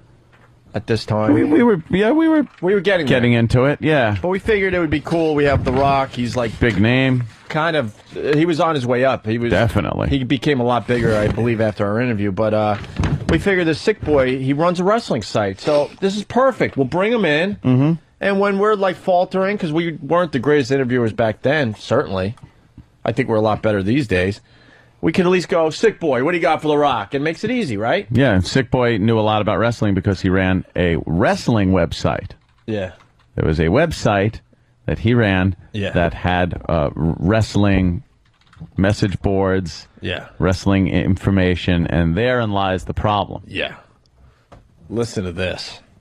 A showstopper. You're about to hear a showstopper. We got Sick Boy in the studio. He's like a wrestling expert. You got a quick question for The Rock there, Sick Boy? He's been chomping at the bit all afternoon. Yeah, I was actually kind of curious about. Remember the MTV special over the summer?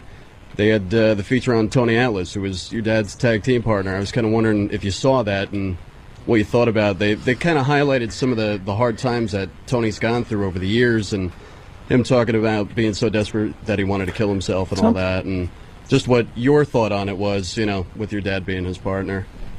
Perfect question. There's a good question. It's a little inside, but I mean, it's very in depth. I mean, that question. Right. Asking, it's relevant to The Rock. Yeah. It's relevant to wrestling fans. Sure. Asked by a wrestling fan. Very professionally asked, too. The guy did a great job. Well thought out. Well thought out. Right? And how does The Rock answer? Oh, well, here it is.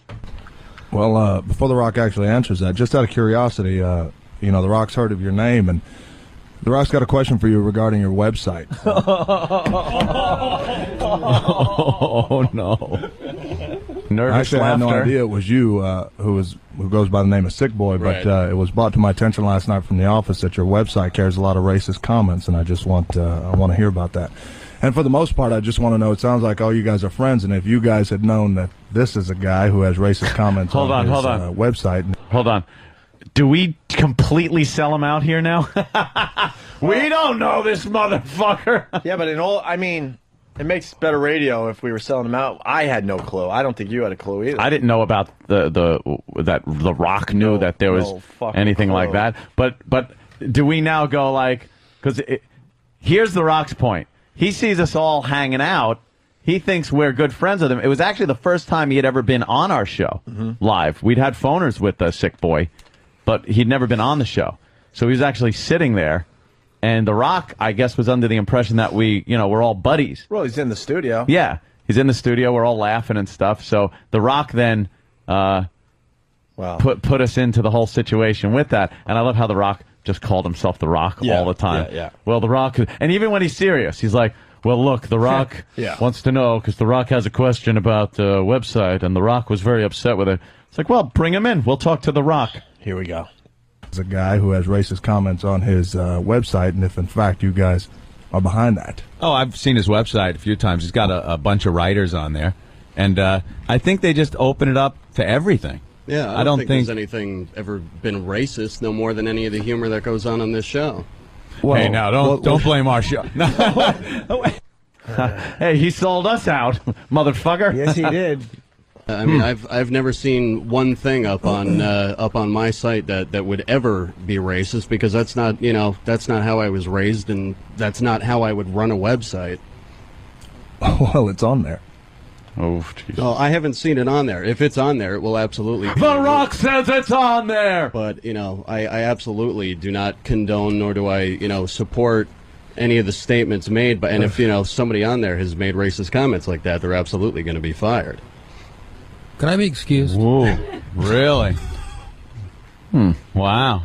Oh, Jeff. All right. Well, for the most part, it's one of those things where, again, I was contacted, I was made aware of it, and the office was made aware of it, and quite frankly, I don't want to have anything to do with you. I don't want to answer your questions. And if you guys have anything to do with this guy, I quite frankly don't want to have anything to do with honestly, you guys I've never read any of that stuff on the site, and that's the honest truth. You guys seem to be saying, look. Dude, I was scared for my life. I could hear it in my own voice there. But now you were answering honestly. Please hit The it. Rock doesn't want to talk to you. Was he in studio? Please All right, hit Anthony. could we get yeah, Dwayne? he's right there. Yeah. Oh, shit, I thought he was on the phone. No, phone him. We'd have told him to go fuck himself. My whole thing was survival. Just that hopefully he'll hit Anthony first, give me a chance to to get out of the room. Out of the room. He was in the room. No fronting, man. I was fucking That scared. was and he was definitely serious and definitely pissed. Not backing down or anything. I've never read anything like that. And that's the God's honest truth. All right. I believe it's there. I'm not going to lie, but, if you say it's there, but... I was pretty much there, for the most part. Again, I was brought aware. It was brought to my attention last night. Stayed on the phone for a good couple of hours and made the publicist aware, and I had no idea it was him, but... oh, boy. Appreciate you guys having me on. Thank you. Okay. Got to thank The Rock for stopping on by today. And The Rock left the room. I appreciate it. Rock's going to leave now. For the first time, I think, since that day, live on the show, Sick Boy. Sick Boy! Hey, boys. So oh, wow, look at that. So you're still listening to the show? Time, man. You're still listening to the show? We had no idea. Are you kidding me, man? I never stopped listening to you guys, no matter right. how hard you threw me under the bus. Hey, you tried to sell us out with The Rock there. We just noticed that one. Hey, nothing any more racist than these motherfuckers say on their show. You think I'm fucking stupid? I don't know if you guys remember, he was standing 2 feet away from me. Yeah, he certainly was. He really was. There's a video of it up if you can find it. If you can navigate through Foundry. Yeah. Look, all the old favorites. Hey, Foundry. dude, you married Bobo? Try and search for the video. Good luck. Yeah. So you're married with 3 kids now? Yeah. Wow. That is weird. 3 man. kids. How old are they? 27. Yeah, 2, 1, and a newborn. Oh, okay. Oh, all right. We just got started. Yeah. Well, the weird thing is that as tragic as that day was for me as a wrestling fan and as, sort of what I hoped to be an up-and-comer as a guest on the O&A show, that was actually the day that I met my wife was in the studio. Oh, right. Yeah. Beba. Was she dating Spaz at that point? Yeah. Oh, wow. And we had met briefly once before at some stupid wrestling promotion thing that Spaz did. Right. But it was just like a real, brief encounter. Right. And, I don't know, it was just by sort of luck, we sat down, she was there with her brother, and we just hit it off. All you really had to do at that point was make a coherent point or talk in a manner that she understood, and you were batting 1,000 over what she was going out with at the time. Good old Beba. Yeah. How long have you guys? Really did live up to the name Spaz. How long have you guys been married now? I've been married for a little over 3 years. Fuck. Wow. Nice. And we've been together since I think like 2000, 2001. Wow. And whatever happened to Spaz? Do you know? I have no idea. I've heard rumors. By the way, this doesn't mean that Spaz needs to call the show anymore. He's dead to us, but I was just wondering. I've heard rumors that he's actually a cop now, and that he's carrying a gun. No fucking way. I swear to God, I don't know if it's true, but I've heard that he's a cop in Rockland County. So if you live in Rockland County, just pray you don't get pulled over by that motherfucker. You were speeding. I have to write you a ticket. Nice. Douche. Yeah, nothing scarier than the thought of him with a gun. And are you in the Midwest now? I heard he was working at Banana Republic or something. I heard Home Depot. Yeah, I really did. Yeah, everything that I hear about him is different. I remember he had his own website for a while. He was trying to promote himself when you guys first got on XM. Well, the worst thing was the fact that he tried to sue us. That was like the straw that broke the camel's back. Yeah. I was like, what the fuck is it? What? Yeah, he quit the show. He quit because he didn't want to be known as Spaz anymore. He wanted to be known as Kevin. Which, and then notice how quickly Stinky took over. Stinky got right in there. And then Stinky still at Sirius? I believe so. Is he? We might run into Stinky. Yeah. Yeah, the thing with Spaz, I mean, it's been a long time, but at the time, he gave us amazing radio. And he just didn't want to be Spaz anymore. He actually thought he could be a producer for a radio show. We're like, that's great, but trust me, the Spaz thing is really working, and it could really turn into something. No, and then he goes, I don't want to be called Spaz anymore. I demand to be Kevin. Kevin. Or I will tender my resignation. And he wrote a retarded resignation letter. Yeah. I think we still got that somewhere. And then, I believe there was some kind of lawsuit that he was attempting. Yeah, I'm telling that he's some lawsuit. And we're like, you know something? Go fuck yourself. You're going to try to sue us? Right. All right. It's an absolute waste. How cool is that? Sick Boy still listens. I know. Nice. Yeah, where are you living in the Midwest? Absolutely love you guys. Love Hey, where are you Jimmy. living, goddammit? Yeah, where are you living in the Midwest? I'm out in Ohio now. Oh, Ohio. Ohio. A city or suburb? Suburb. Oh, okay. All right, very That's nice. Not crazy enough to live in the city. All right, Sick Boy. Live in a very lily white neighborhood. Yeah, man. Well, keep in touch. Do you still do the wrestling thing? No, I mean, I still kind of follow it, but like the last 6-7 years, it's really all about MMA for me. Yeah. Yeah. Big UFC fan. So. Well, we had Dana White on. We had Dana White on today. Yeah, it was awesome. Are you the one that got mad at me on the message board because you thought I was avoiding Tim Sylvia questions last time? Oh no, absolutely not. Okay, thank you. How could I ever get mad at you, Jimmy? I don't know. I'm sweet. You'd be Exactly. surprised. Oh, Jimmy's love it. Sweetest disposition. That's Do what you he was know- voted. I was voted boy with the appliest cheeks. Well, it's good that we could have this reunion finally after 8 years. Yeah. Very good to hear from you. Glad you're still listening. Yeah, say yeah, it's awesome say to hi talk to and please remind us of your wife's first name. Erica. Erica, right. Okay. Say hi to Believe me, Erica. The first year that I dated her, my mom still called her Beba. Beba. God, was that fucking funny. Beba. Too uncomfortable. Beba. Trying to live down the awfulness of dating that douchebag. My mom's called her fucking Beba.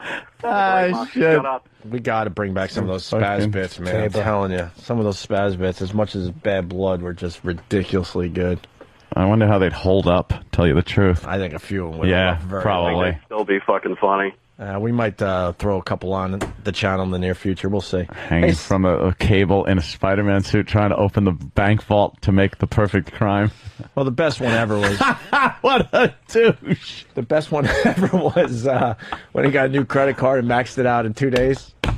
Buying boots and fucking, what else was it? He stayed at the St. Regis. He stayed at the St. Regis one night. I went on a Wearing shop. his Metallica t-shirt. And yeah, he got butlers to iron his Metallica, his heavy metal t-shirts. He was so in debt.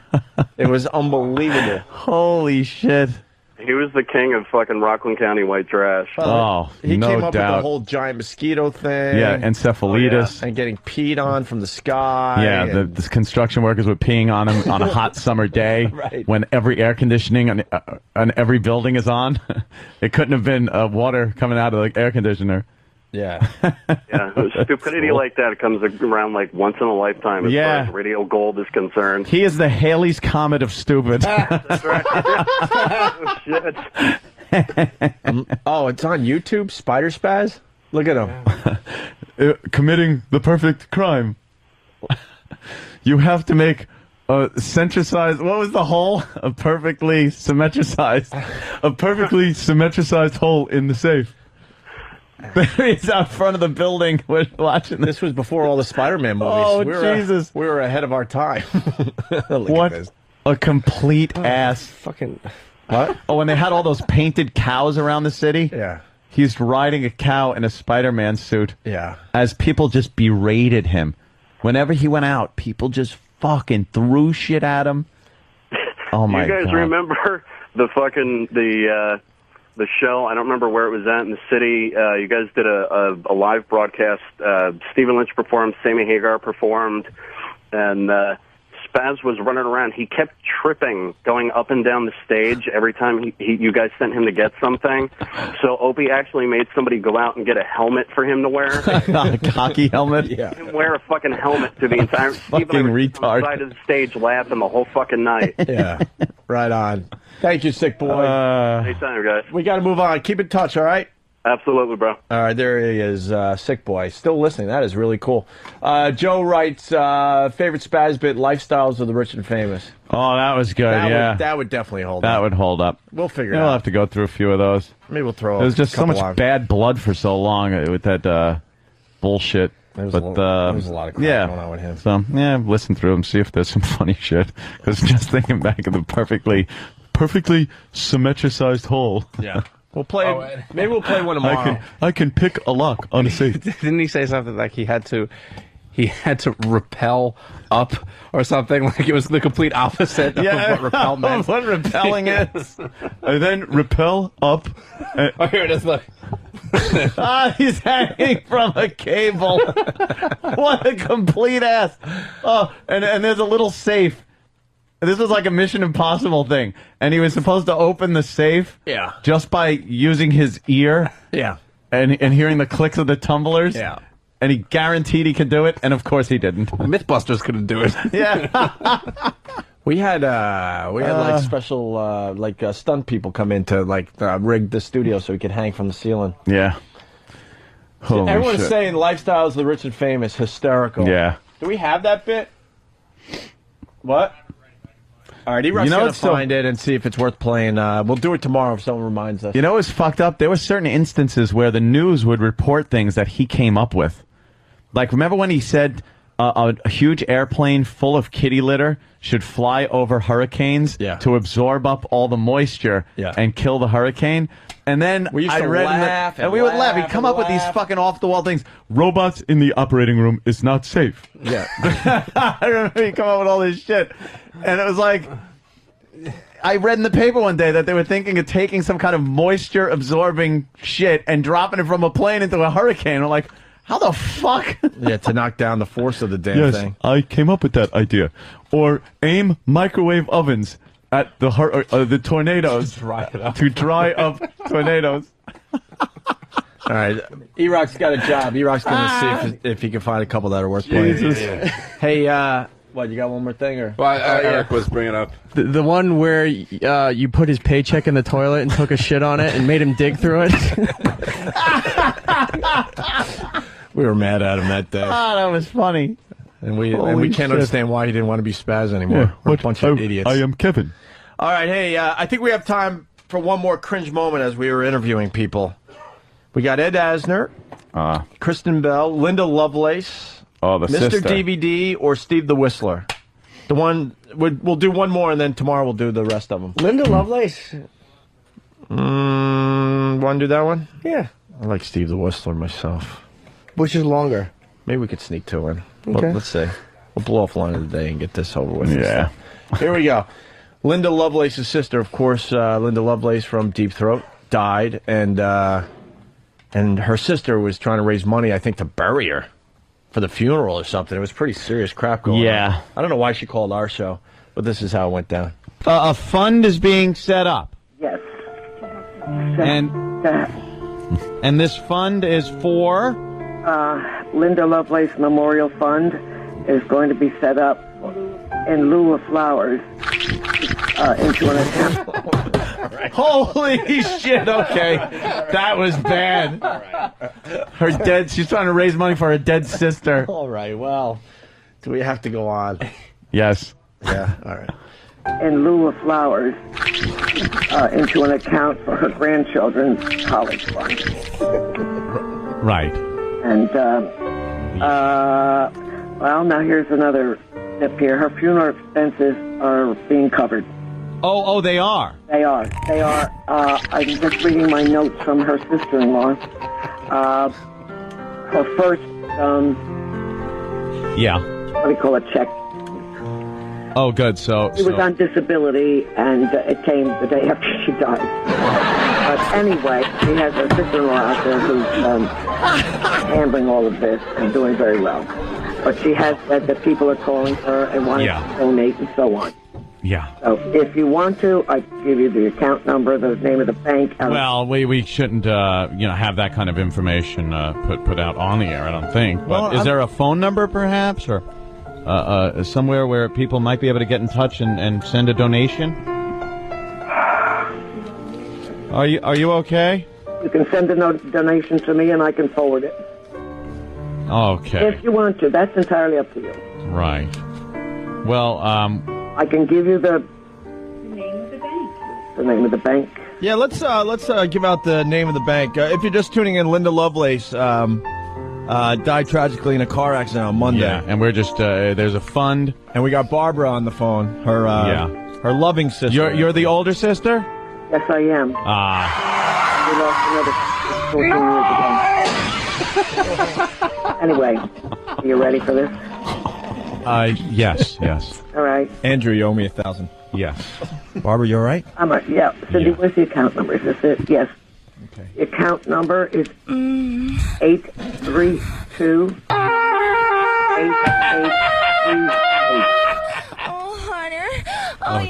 And I want to thank everybody from coast to coast, north and south, who have called here and who sent their condolences. Right. And she was a lovely girl.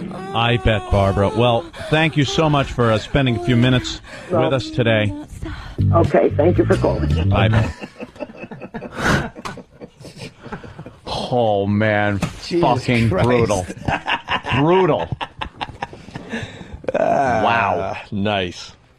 You want to leave it there? You want to try to squeeze Steve the Whistler? Is it possible we could do it tomorrow morning? Steve the Whistler? How long is it? Because I love Steve the it. Whistler is fucking right up there as one of my favorite moments ever on this show. Fucking Steve the Whistler. I just like it early tomorrow. All right. We could do that. Yeah, we'll do that. We could do Steve the Whistler tomorrow. Okay. And Mr. DVD, I remember, is really good. And what, Danny? Oh, I'm just laughing at everything. Just that whole bit, and then Eric walks in with his stupid WWE T-shirt. Made me laugh. Florida Steve writes, why does Opie say that Andrew owes him $1,000 in the call with Linda Lovelace? First of all, I don't know who Andrew is. I think he must have been a listener daring me to play that, right. to play that clip. Yeah. That I do remember, but I don't remember who Andrew was. Line of the day. We'll do more of that tomorrow and maybe a Spaz bit. Have the X-Emmers ever heard Spaz? No. Probably not. Fuck, really? I think the only time they ever heard him is when he called in on like the third or fourth day when you guys were on the air. And we hung up on him. Said goodbye, funny boy. Yeah. Everyone's begging for Steve the Whistler now. Tomorrow. We got shit to do, actually. Anthony actually hid. Jimmy That was horrendous. Oh, yeah. Very awkward. Horrendous. Very awkward moment. He's trying to get some real whistling done, and I decide I need to whistle with him. It was just so god-awful. He was the worst. All right. Line of the day is sponsored by Carbonite. Or Carbonite? Carbonite. I don't know. I want him to spell it right. Yes. So I say Carbonite. But then the night is spelled differently, right? Right. Oh, boy. Carbonitty. Carbonitty. Sure. But then they're going to think two E's at the end. Yeah. Yeah. Well. Well, sucks to be you. You figured out. I know they back up your computer hard drive so you never have to worry about losing any of your files. Of course they do. Carbonite. Night spelled the other way.com. Promo code XM. Here is a runner-up line of the day. Because he rolls them in such a way, he's getting everything of the man. Yeah, you know what I mean? It's like a man Rolodex flipping in your face. It's like the Shroud of Turin. By the way, people are suggesting that we play the long version of the Steve the Whistler bit. There's a long version? It's really long. Really long? It's probably the entire interview, yeah. Has that ever played, E-Rock? Yeah, it's played a few times, but it's The real long? Yeah. Maybe we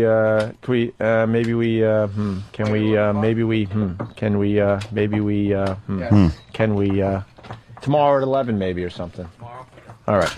Another runner-up line of the day. He just doesn't like baseball. And I don't like the baseball. Queen. Thanks. Your Queen's stupid. And she looks like a pig on your money. Yeah. So's our Queen. We just call her an executive producer.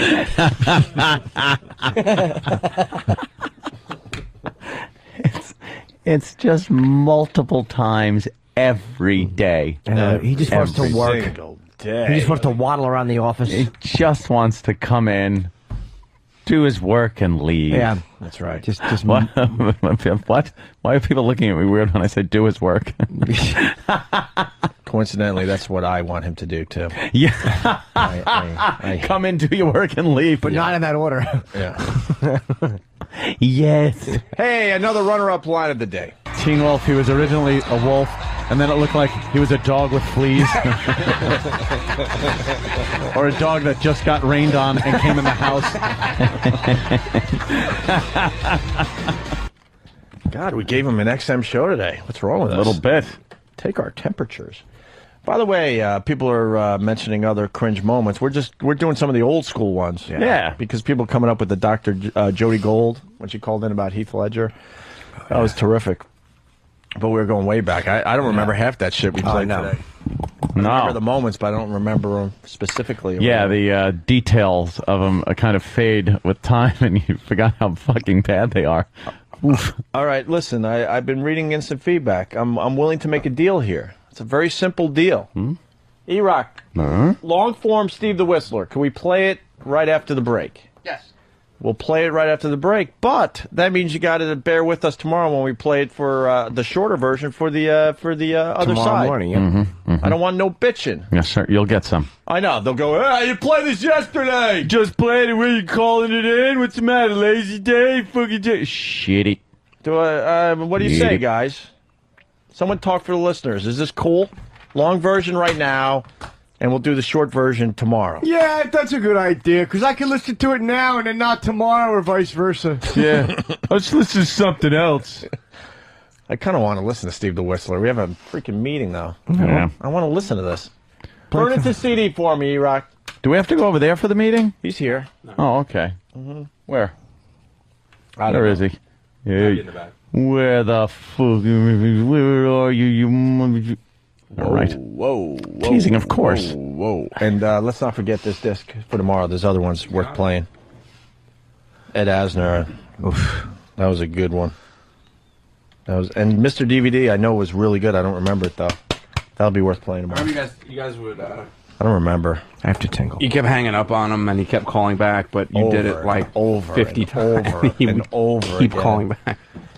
Sounds good. All right, there you go. Greg Sletter from Long Island is talking for the listeners today. He's representing the audience. Florida Steve is in on it. Somebody from their mobile device, yes. And Bobby D from Brockton says, good idea. It's cold in the D. A lot of people saying, great idea. But you know the feedback will be, You gotta do the hands too. Yeah, you got to do the hands like you're typing. Right. Less hating lately, though. I like that. Yeah. I like the less hating thing. Mm-hmm. It's appreciated. They have nowhere to do it. Huh? Nothing. Let's get the fuck out of here. All right. I didn't forget that we still have uncomfortable cringe interviews to play. Oh, yeah. I didn't forget. I did. You did? Yeah. We have the Dax Shepard. Or did we play that one? I don't remember. I don't either. Yeah, I'm getting word that we played it. Okay, then we got Ed Asner still. Mm-hmm. We did the Linda Lovelace. That was terrific. We have Mr. DVD and Steve the Whistler. Yeah, these are interviews that we have done over the years with celebrities and non-celebrities alike. But what one thing they all have in common, we were assholes. Can I play the Ed Asner? Please. This is my favorite. Ed Asner, the great Ed Asner. Yes. Lou. He was Lou Grant. I think Opie's mocking you, Lou. Yeah, it was. You were too busy playing cards, and Yeah, I was. We were playing a poker tournament, and you guys were broadcasting. I was playing, and Ed Asner came up. I missed my chance to have an interview there. Interview Ed Asner. Well, you'll get him next time. But well, yeah, there'll be a next time. All right. Oof. I think that was shut to shit. And it was me and Rogan, and I think Jimmy, were you even there? And Voss was there, sure. And you were there too? I'm Of course, I was Voss. cringing. Yeah. Who do you think was going? You. You trying to get rid of me? Yes. What are you doing, Ben? Ben, what are you making doing? sign language. What's the sign language? Ed, That's Ben, and He's our producer. And he decides when a guest is getting a little too boring, and that was the sign that What the that he usuly gives. And more what's the problem? disrespect to Yeah, you just pretty much told him, look, he gives the sign when people are boring. Yeah. And he just gave the sign. Yeah. What'd you add to this there, E-Rock? It looks the same. Nope, those two right there. More Linda Lovelace? No, Linda Blair. What'd you add to it, E-Rock? Oh, Linda Blair. E-Rock, did whatever. you add anything to it? Oh, the Cindy Williams, whatever.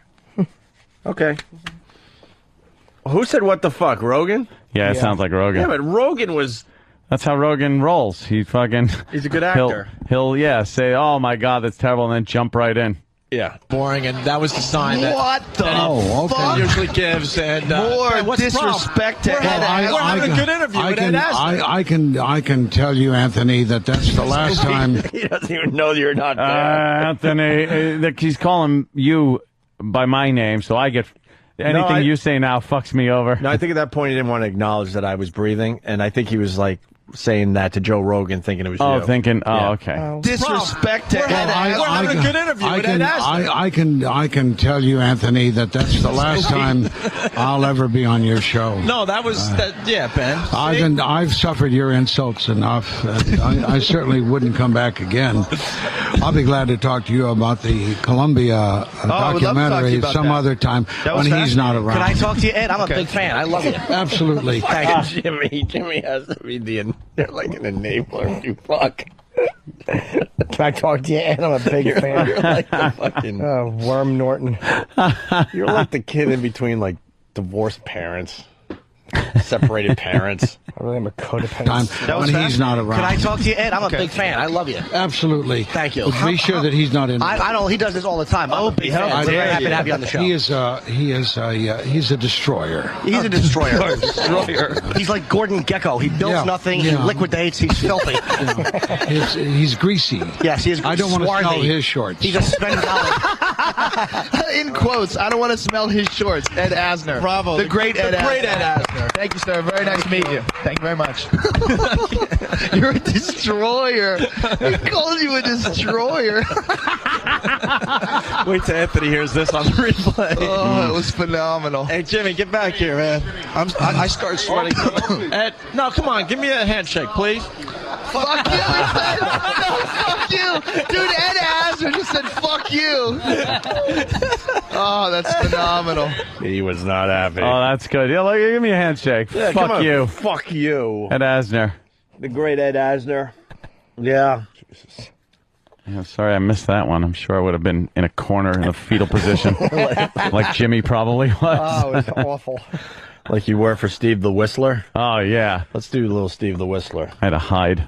What was Steve the Whistler? He whistles. He whistled. And it makes it sound... He does competitions all over the world, I guess. Put on an album of him whistling popular songs. Yeah. It's just horrible. He wanted to show off his talent, but the problem was he had a CD that he had to play, and then he whistled along to the CD. Yeah. You can't whistle a cappella. That's just silly. So we fucked with the CD and made believe it wasn't working over and over and over again.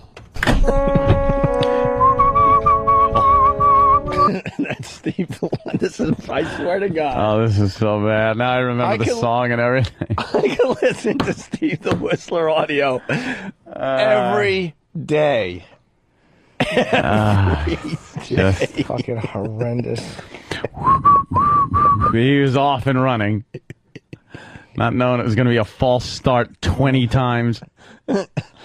Oh, God. I love, whatever.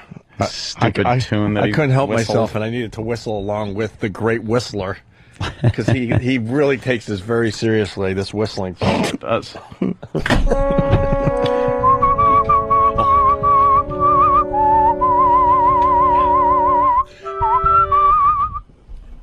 What happened? What happened? What happened to the CD? Put it in the. Steve, I'm sorry. You put in the wrong one, dude. No. Something happened to CD4. All right. Yeah, it's Steve Steve the the Whistler Whistler. wasn't working last time. I'm sorry. All right, here we go again. Listening. Steve the Whistler.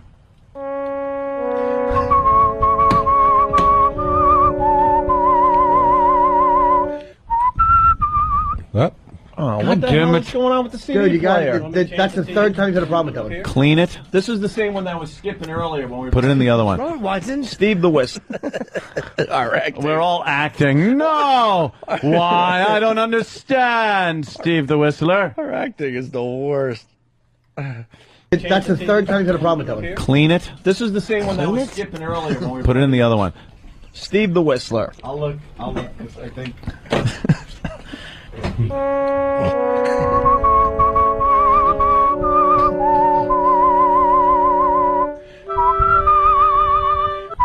Yep.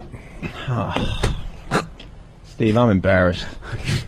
What the hell's wrong with this? Turn it off and turn it on. And can you turn it off from the back there? I'm doing it. I'm holding the button down. I'm holding the button. Track 4, right? Steve, I'm sorry. Track 9. It'll work now, though, guaranteed, because I saw the light on. When you were hiding behind the fucking machinery? I had to run and hide behind the machinery in the studio because I was laughing my ass off and I couldn't look him in the face. This is a highlight because this went on for 40 minutes or something. That's why at this point I couldn't take it anymore. Oh no, I was losing my mind. Track 4, right? Steve, I'm sorry. Track 9. Right? It'll work now, though, guaranteed, because I saw the light on here and I pressed the breaker. Yeah, 9. 9. I'm sorry, Steve. Okay, let's try it again here. All right, one more time.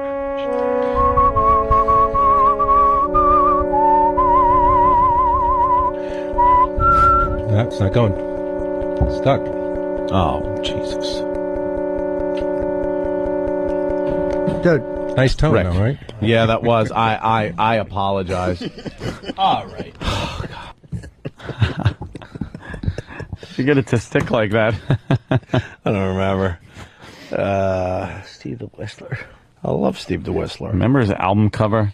Oh, where he's like on the cover, on the hood of the car. On the hood of a car with like, he was kind of sitting on it like he was trying to look cool. He's sexy. The license plate said Whistle.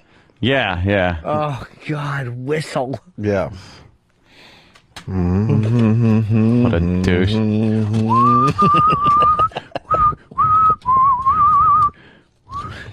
It was going to be his big radio appearance, and he's going to whistle. And we showed him, right, guys? Certainly did. I'll say this, though. He could whistle a tune. Yeah, he sure can, Jimmy. What a guy. When all is said and done, that fucker could whistle up a storm. Yeah. All right, we can play... that and 50 cents will get you a cup of coffee. Get you on the subway. E to the Rock found our uncomfortable interview with Linda Blair. Oh, yes. Oh, yeah. From The Exorcist. Wasn't that here? No. Big Kev got us this interview. He went to the that geek thing. Yeah. Yeah, and he wound up getting Linda Blair for us on the phone. Yep. And we were men of few words, and she was not reacting. No. And right now on the phone, it's Linda Blair. Linda Blair. The power of Christ compels you. Yeah, yeah, yeah. Woo-hoo! The power of Christ compels you. The power of Christ compels you. The power of Christ compels you. The power of Christ compels you. The power of Christ compels you. The power of Christ compels you. The power of Christ compels Are you guys done yet? The power of Christ compels you. The power of Christ compels you. Hello? The power of Christ compels you. Hello? The power of Christ compels you. Hello? The power of Christ compels you.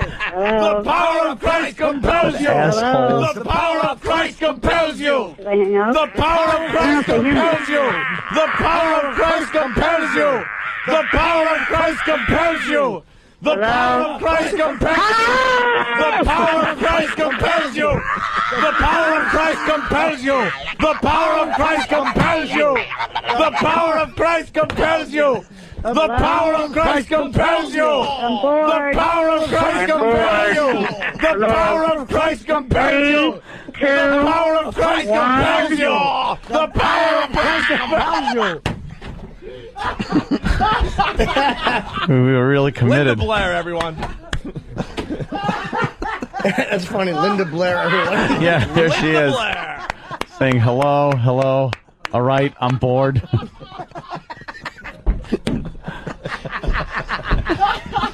Oh, my ribs. Yeah, I'm being reminded that Big Kev got her on the phone for us, and while he had her on the phone for us, he was interviewing Adam West. Yeah. And because this whole thing went down, he escorted Big Kev He got thrown out of his big convention. He loves going on those things. Yeah. Yeah. And it's very hard to get thrown out of. But then we got Linda Blair back on the phone. We made Of it all, course we did. all good. Everything got better. Uh-oh, Linda Blair calling back. The power of Christ compels you! The power of Christ compels you! The power of Christ compels you! The power of Christ compels you! The power of Christ compels you! The power of Christ compels you! The power of Christ compels you! The power of Christ compels you! The power of Christ compels you! The power of Christ compels you! The power of Christ compels you! The power of Christ compels you! The power of Christ compels you! The power of Christ compels you!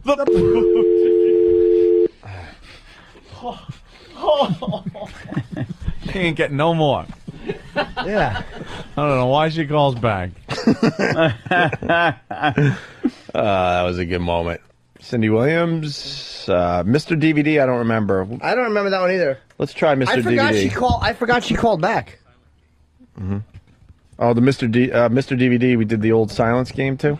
I don't remember. What did Mr. DVD do? Movie reviews? Yeah, he would review new DVDs that were coming out. New DVDs and all that, sure, okay. Mr. DVD. Any more DVDs coming out? What are the new ones coming out this week or next There's week? a bunch. There's a couple of. Anthony, he cannot hear us right now. Yes. It's time to play the silent game. Okay. The Pearl Harbor 2-disc set, the director's cut of Almost Famous, which is actually going to be pretty interesting because I'm more interested in seeing the director's cut of Almost Famous than I am in seeing the actual theatrical release.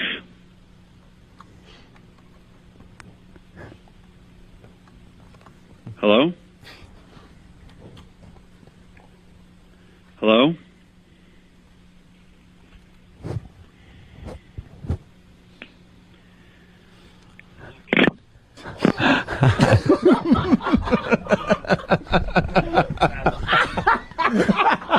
Isn't that the most painful thing to have to sit through? Did he go like, fuck? Yeah, he was like, fuck. But he did call back. Oh, he's back. Hold on. Let's make like something's wrong with the phone. Mr. DVD? Yes. Hi. Sorry. We had a new phone system put in. It's still screwing up. We didn't hear the last part of that. Could I ask real quick, too, before you describe this? If you know, Mr. HIV, I wanted to know. It's Mr. DVD. Colin, Jim that's Norton. so witty. He's blaming Colin for it. What a dick. Oh, Mr. DVD was not having it. He told me. He sure did, Jimmy. And he was right, it was witty. That's so witty. And he's blaming Colin for it. That was Jim Norton. Oh, I'm sorry. I know it's something Jim you would have Norton, you're expected out of indistinguishable Colin from Quinn. Colin, and that was so witty. All right, so where were we? Pete Johnson's on the phone thing, though. Bunch of great stuff on December the 4th, including the 2-disc set of Pearl Harbor, which you don't want to rush out and get because they're doing a 3-disc Right, set. let's try this again. This fool is going for it again. We're playing the silent game. He has no clue. Comes out on the 4th. that we're doing this to also, both Bill and Ted films come out on the 4th as well.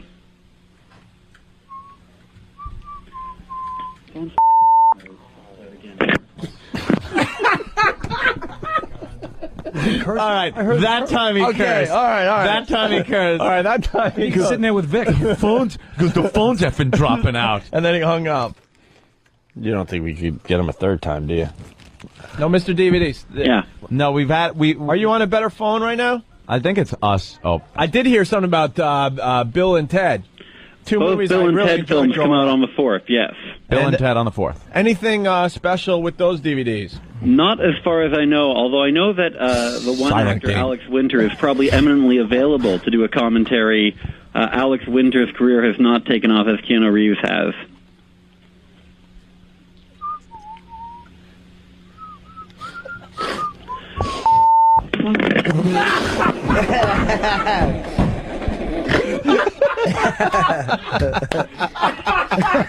All right, well. I can't take it. Yes, Jimmy. Is Steve around? Steve? Steve? If I have a question for our for Steve. Steve. Is he working today? Yeah. Oh. Well, he's here. What do you want to ask Steve? Why would he be listening to the show and come right in? Yes, I'm very busy. They actually have to tell him that we're talking about him. I'm tracking Gustav.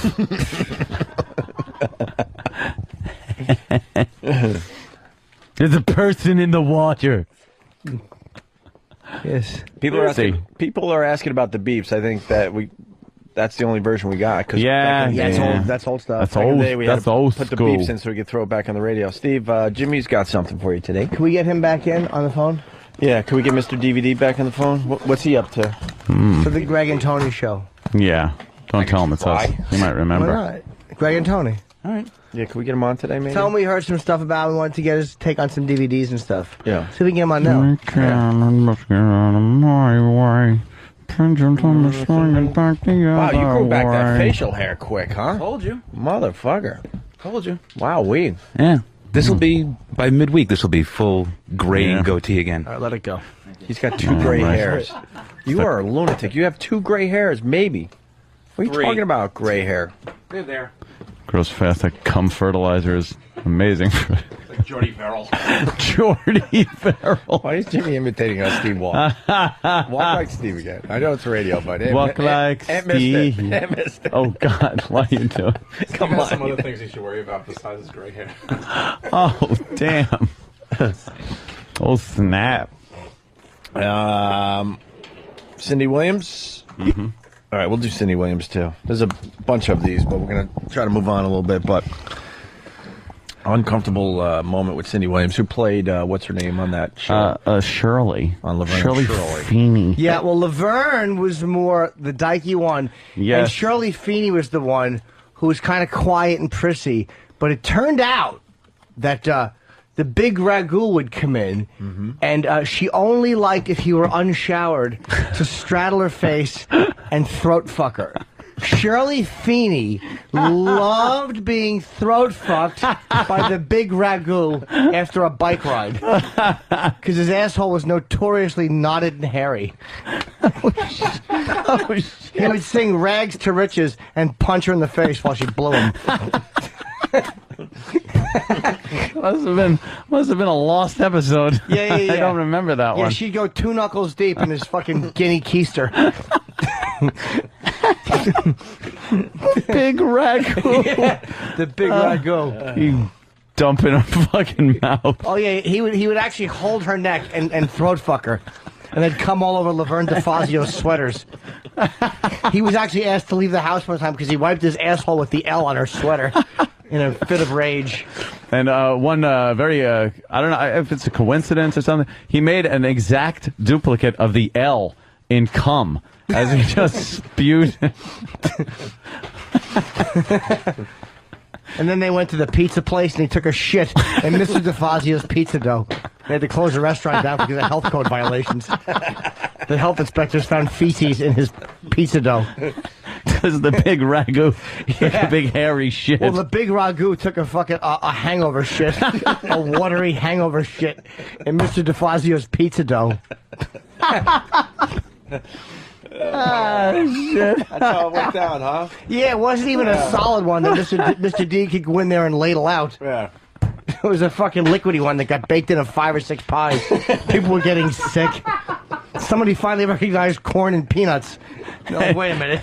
And some big ragu ass hair. There was some curly ass hair with a fucking W. The Wrangler thing came off his jeans as he was shitting. You could shit that bad that you lose the logo off your jeans, Jimmy? Well, yeah. Well, you know what it was too. They also found in the outside of the dough, they found 2 heel prints, like he had squatted and shit, but his heels went in the corner of the dough. And somebody went, "Say, there's heel prints in my pizza." And they knew it was the big ragu's shoes. Yeah. He's always huffing and dancing. So Yeah, they knew because he had those big those fucking lifts, those heels. Well, now at least we know what happened. That's right. And remember Shirley, that episode where she had to go because she had who'd they work for? Shots. Remember, she was doing that party trick and she got a shots bottle in her cunt, and then Fonzie kicked her and broke it. She was doing the put the beer bottle in the cunt trick, and then fucking Fonzie was practicing his taekwondo, and he kicked her right in her fucking bunt, and broke the bottle in her snatch. That was an ugly one. Cheryl, she said, I'm bleeding from the baby maker. How do you not remember that? You not remember that? From broken shots bottle, yeah. Yeah, and that's when I Fonzie remember that kicked. one. He's like, hey. Fonzie kicked it, yeah. It was right after the shark jumping episode. I'm going to kick you in the cunt. And that was it. Yeah. Hey, Stephen S. from Bayshore. Now, maybe we could set this up for after the break. Where has Stalker Patty disappeared to? The day of the PNC show, I learned she has no refrigerator in her shitbox of an apartment. She has to shop every day for her little pointless life-sustaining meals. Ooh, is that what she does? Well, let's get Patty on the phone and see if that's what that's about. Yeah, well, I don't eat that much, and I can't refrigerate anything because I don't have a refrigerator. Yeah, we haven't had her on since she stopped the show with that hypnotizing. Oh my segment God! we did with her. You know, she called me 3 times last week. I didn't pick up any time, but she called and left messages each time to ask me if there was going to be a show on Friday. Is there going to be a show? Dude, and she left me. I think I might even still have it. I hope she you said yes. She just went on. I didn't call God, her. yeah, that would've She been went good. on and on about. Because, usually on Fridays I come down to the show, so it was just, it went on and on for like a minute-long message. You still have it? I think I do. Yeah, let me go look. I might There's go get it. no shutting her up. Well, after that wonderful setup from Jimmy, reminding us of some of the great Laverne and Shirley episodes, here's Cindy Williams. So, what have you been up to, Cindy? Nothing, as you know. Otherwise, why would I be in Has-Been Corner? Oh, wow. Why did we jump right to this part Yeah. of this? E-Rock, explain yourself. Because... Come in here so we can make fun of you. Come on in here, buddy.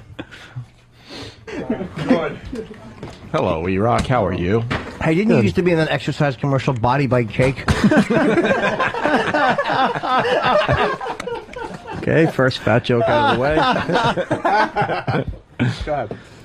No, you started the bit by introducing Has Been Corner, and she accused you of stealing it from Andy Kaufman. You said yes. Which I was, because the beauty of Has Been Corner with Cindy Williams, I'm a huge Andy Kaufman fan.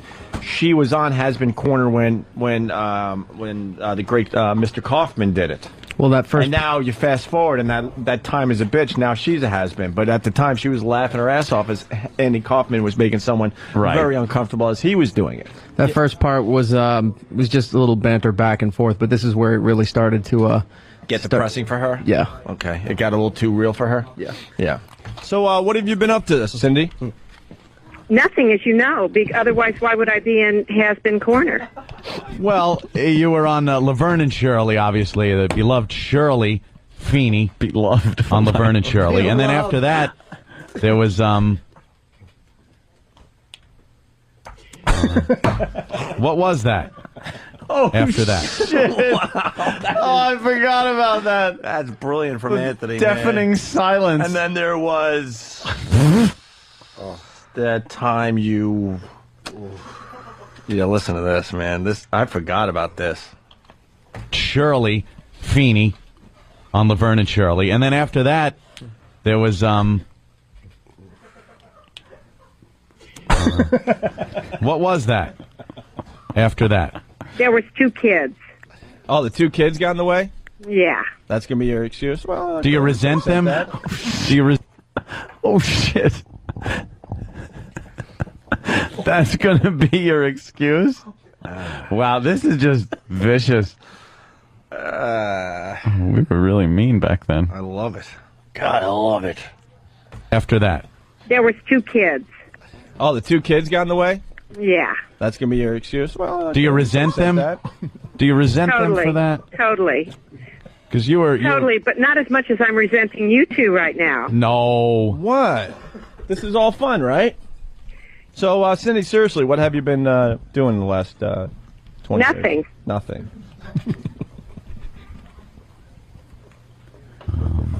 Okay. So, like I said, Laverne and Shirley, then... Nothing.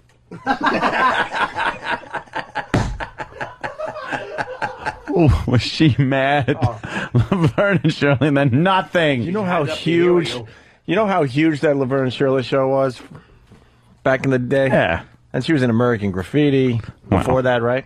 There was a big drop-off after She was in a movie called The Conversation, too, with Gene Hackman, directed by Coppola, I believe. Little picture with Gene Hackman, directed by Coppola. And Robert Duvall. I believe she killed Robert Duvall in it, or had him killed. Really? Hold on Yeah, a minute. a little movie called 1974?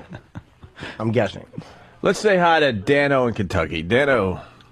Good morning, boys. Good morning, Dano. How's Jack Lord? Happy birthday, Jimmy. Thank you. Hey, I got a question. Is a bunt and a gunt the same thing as a fupa? Yeah, pretty much. Mm-hmm.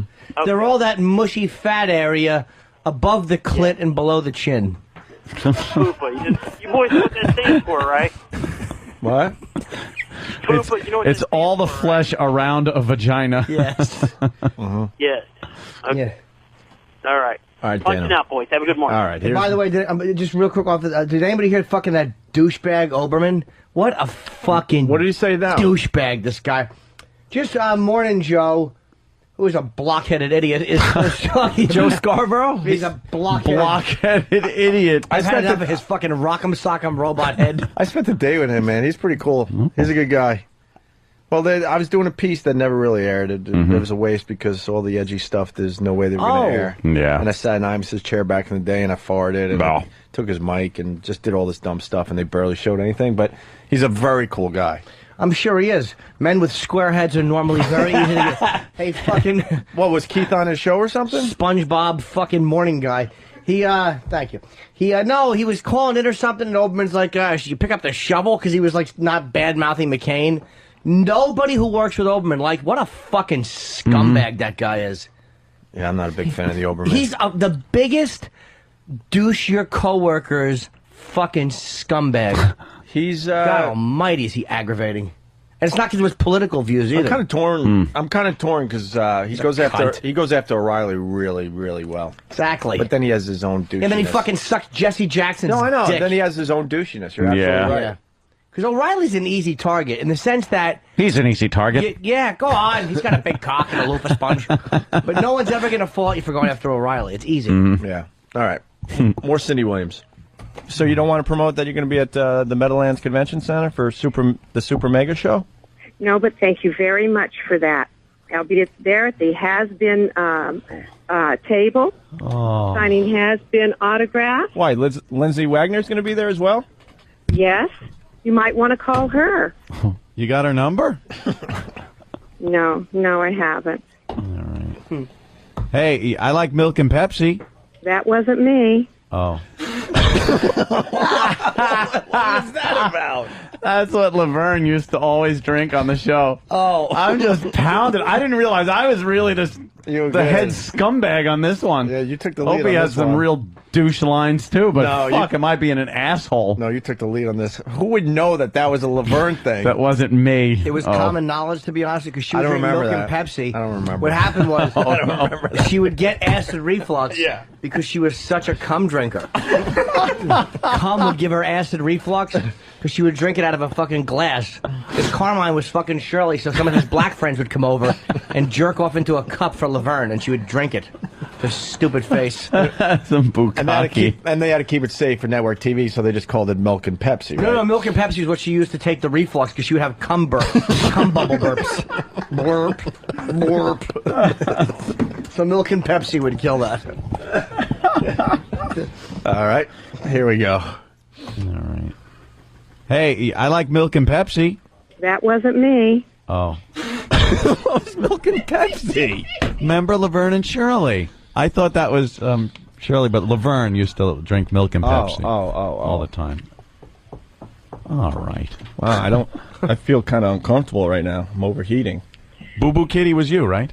That's right. Say Boo Boo Kitty. See, I'm a big fan of Laverne and Shirley. Watch it all the time. That's great.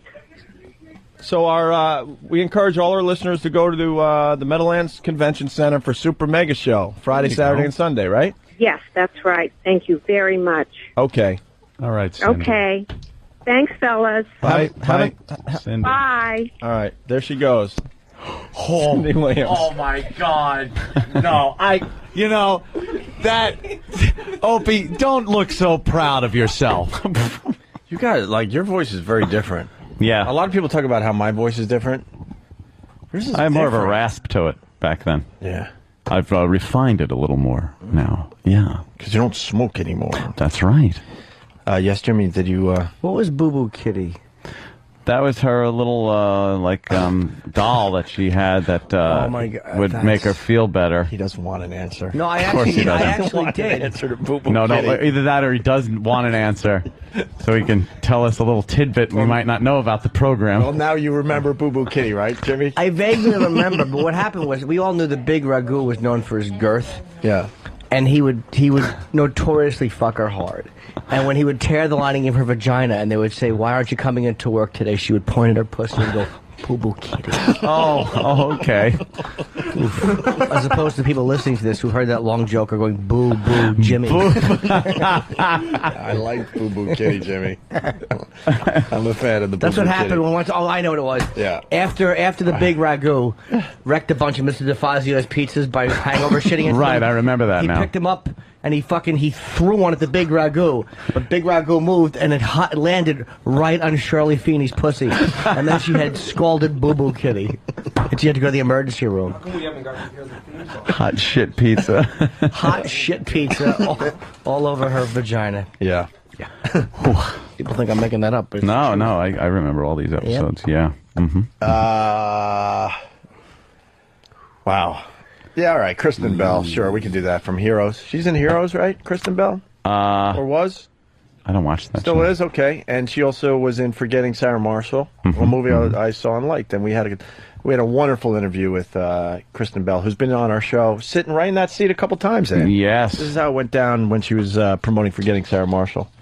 We got to interrupt this news story. We got a big star on the phone. Kristen Bell, the star of Forgetting Sarah Marshall. Kristen, Yes, congratulations on the new movie. Are you excited? I'm so excited. Awesome. All right,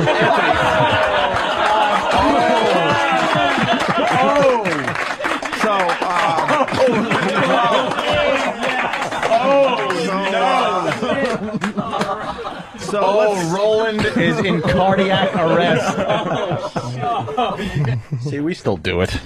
It's a lot of people. That was recently. Oh, see, we still do it. Just not as often, because we got to get some of these guys actually on the show. Jerry Springer calling in today, matter of fact. Is he? Yes. About what? America's Got Talent. What is he plugging now? Effing hooked on that dumb show. What's he doing on it? Is he on it? Yeah, what does he do? He's the... But besides have no examples of his show. He's like the Ryan... Nothing? Ooh. Wait, what? Being a show Maybe is I wasn't terrible. listening. Oh. Let me repeat that. I was saying that this show's not particularly good. So on America's Got Talent, there were no examples of his show. Gotcha. See, the people out there are really enjoying it. Hey, E-Rock, why not... Stop eating? One-man Star Wars guy. Oh, sorry. We were talking to E-Rock. Coming in volume 2. What? Oh, volume 2? Oh. Yeah. When's volume 2 going to be here? You'll have it for tomorrow.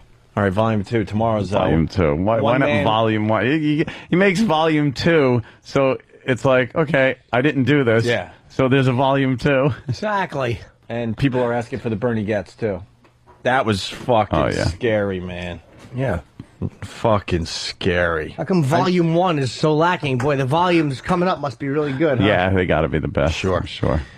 That's why when you get like the second greatest hit CD from your favorite band, Put all the good ones in the first one. They sure did, Anthony. Why would you? Why would you not? Is Richard Jenny worth playing? It's all right. It's the prison interview style. Oh, the prison interview? You want to do this, or you want to just leave it here? Richard Jenny. Oh no, dead guy. Dead guy creeps you out. Yeah. Who's this? This is Richard Jenny. Who's this? Richard Jenny. Hey, Richard, it's Opie and Anthony. How are you? Opie and Anthony, how are you? Good. How are you doing? Good. I'm just peachy, thanks. When you coming in? I was thinking about coming in today. Today? Yeah. At what time? Probably about 4:40. 4:40? It's what, 4:22? Yeah, I'm really close by. Where are you? I'm actually staying in the lobby. You're outside the studio? Yeah, I've been staying in the lobby. I didn't want to miss you guys. And you want to come in and do the show? Yeah. If it's okay, if you're not too busy talking about Ron Jeremy's, I could maybe stop in. Well, Ron's coming in too. You get along with him? Yeah, you said yesterday, right? Yes, I've met him before. You want to do a prison visit? Do I want to do a what? A prison visit. No, why would I want to do a prison visit? Well, that's where you're on the phone like you are now, and then you step up to the glass on the door to the studio. Right. And you talk that way. No, I'm not doing that. Come up to the glass. It'll be fun. It's like Oz. You ever watch Oz? Why can't I just come in? I can't just come in the studio? Are you worried about germs or something? Well, it's up to you. I'm just hoping you put me on. Are you going to be funny, Richard? Yeah, I'll be funny. Well, I'm sold. I'm sold. Not to put the pressure on you or anything. Do you got any knock-knock jokes? He's laughing at the juvenile stuff again. Knock, knock. Knock, knock. Who's there? Richard Jenny. Richard Jenny who? Richard Jenny, you're hearing knock, knock because I'm pistol whipping Opie and Anthony. Get it? Richard Jenny who? Oh, sorry. All right, Richard. Can you give us a few minutes to think about it? Yeah, think it over.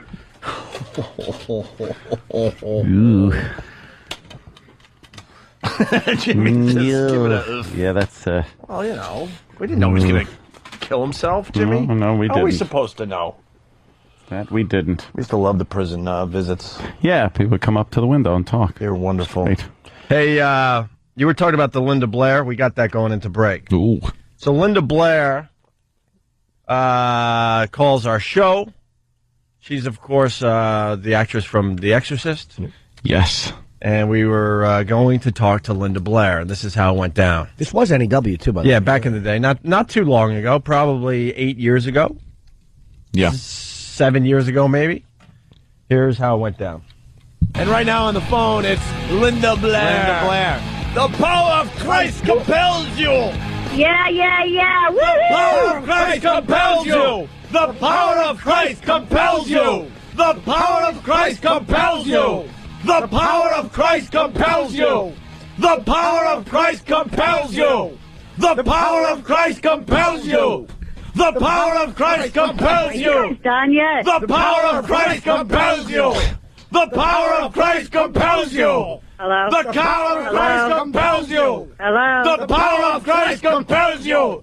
Hello? The power of Christ compels you. Hello? The power of Christ compels you. Hello? The power of Christ compels you. Did I hang up? The power of Christ compels you. The power of Christ compels you. The power of Christ compels you. The power of Christ compels you. The power of Christ compels you. The power of Christ compels you. The power of Christ compels you. The power of Christ compels you. The power of Christ compels you. The power of Christ compels you. The power of Christ compels you. The power of Christ compels you. The power of Christ compels you. Linda Blair, everyone. There she is. It was so... Linda Blair.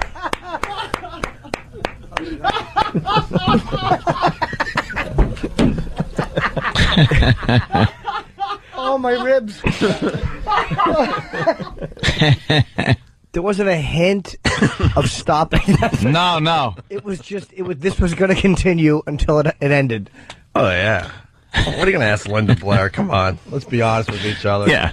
The hell? Oh, was that pea soup? Who cares? It was Rick James. Right. Did he burn you with his crack pipe? Right. I think he was really packing, though, Rick James. Yeah, that's what I hear. She loved that, huh? Yeah, that kind of makes me like her more. Sure. So that made you laugh yesterday, Jimmy? Yeah, just right. It was so obnoxious and stupid. It really made me laugh. It goes from kind of funny to annoying to really funny. To watch her lose it, like at first she's trying to be good natured, and then she's like, "Is this a recording?" And then she goes, "Ah!" She gets all mad. I'm so mad. Good. I'm bored. I'm picturing big stupid Kev just standing there, not knowing what's going on the other end of the phone because he got her for us. Is this going well? She's horrified. He probably hears he sees her probably listening, thinking, they're probably having some laughs. Yeah, having some laughs. The old version of me, I would have had 20 Exorcist questions ready to roll. Oh, yeah. Ready to roll. The nice Ope. Smiling. All happy to be there. Just waiting for my TV gig to come in. Let's hear it for Linda Blair. Hey, that was great, wasn't it, guys? Hey, Linda, thanks for joining us today. Wasn't that great, guys? Remember, Linda Blair was flown in on Midway Air. Midway Air has a first class that's inexpensive. Hey, man, that niceness act got me nowhere. Screw being nice. Nice stinks. Nice stinks. Why didn't my dad teach me that lesson when I was growing up? Nice stinks. Nice stinks. It got me nowhere. Except working every Christmas Eve and every Christmas Day and every Thanksgiving, every New Year's Eve, every weekend for years. Year after year after year. Yeah. And there I am, just being nice and happy to be there. Oh, I understand. Okay, yeah, boss. okay. All right, whatever you say. Climb the ladder and wait there. All right, I'll climb that ladder and make a fool of myself. Okay. You know, look, it was the journey that brought you here. Mm-hmm. The culmination of a career. A lifetime ago. That's you're responsible. That stuff is responsible for putting you on the road that brought you here. Don't beat me up too bad because I found every episode of Real Rock TV last night as well, my friend. Whoa. And those are going to start showing up as early as next week. Those are a little wacky. Wacky is right. Wow.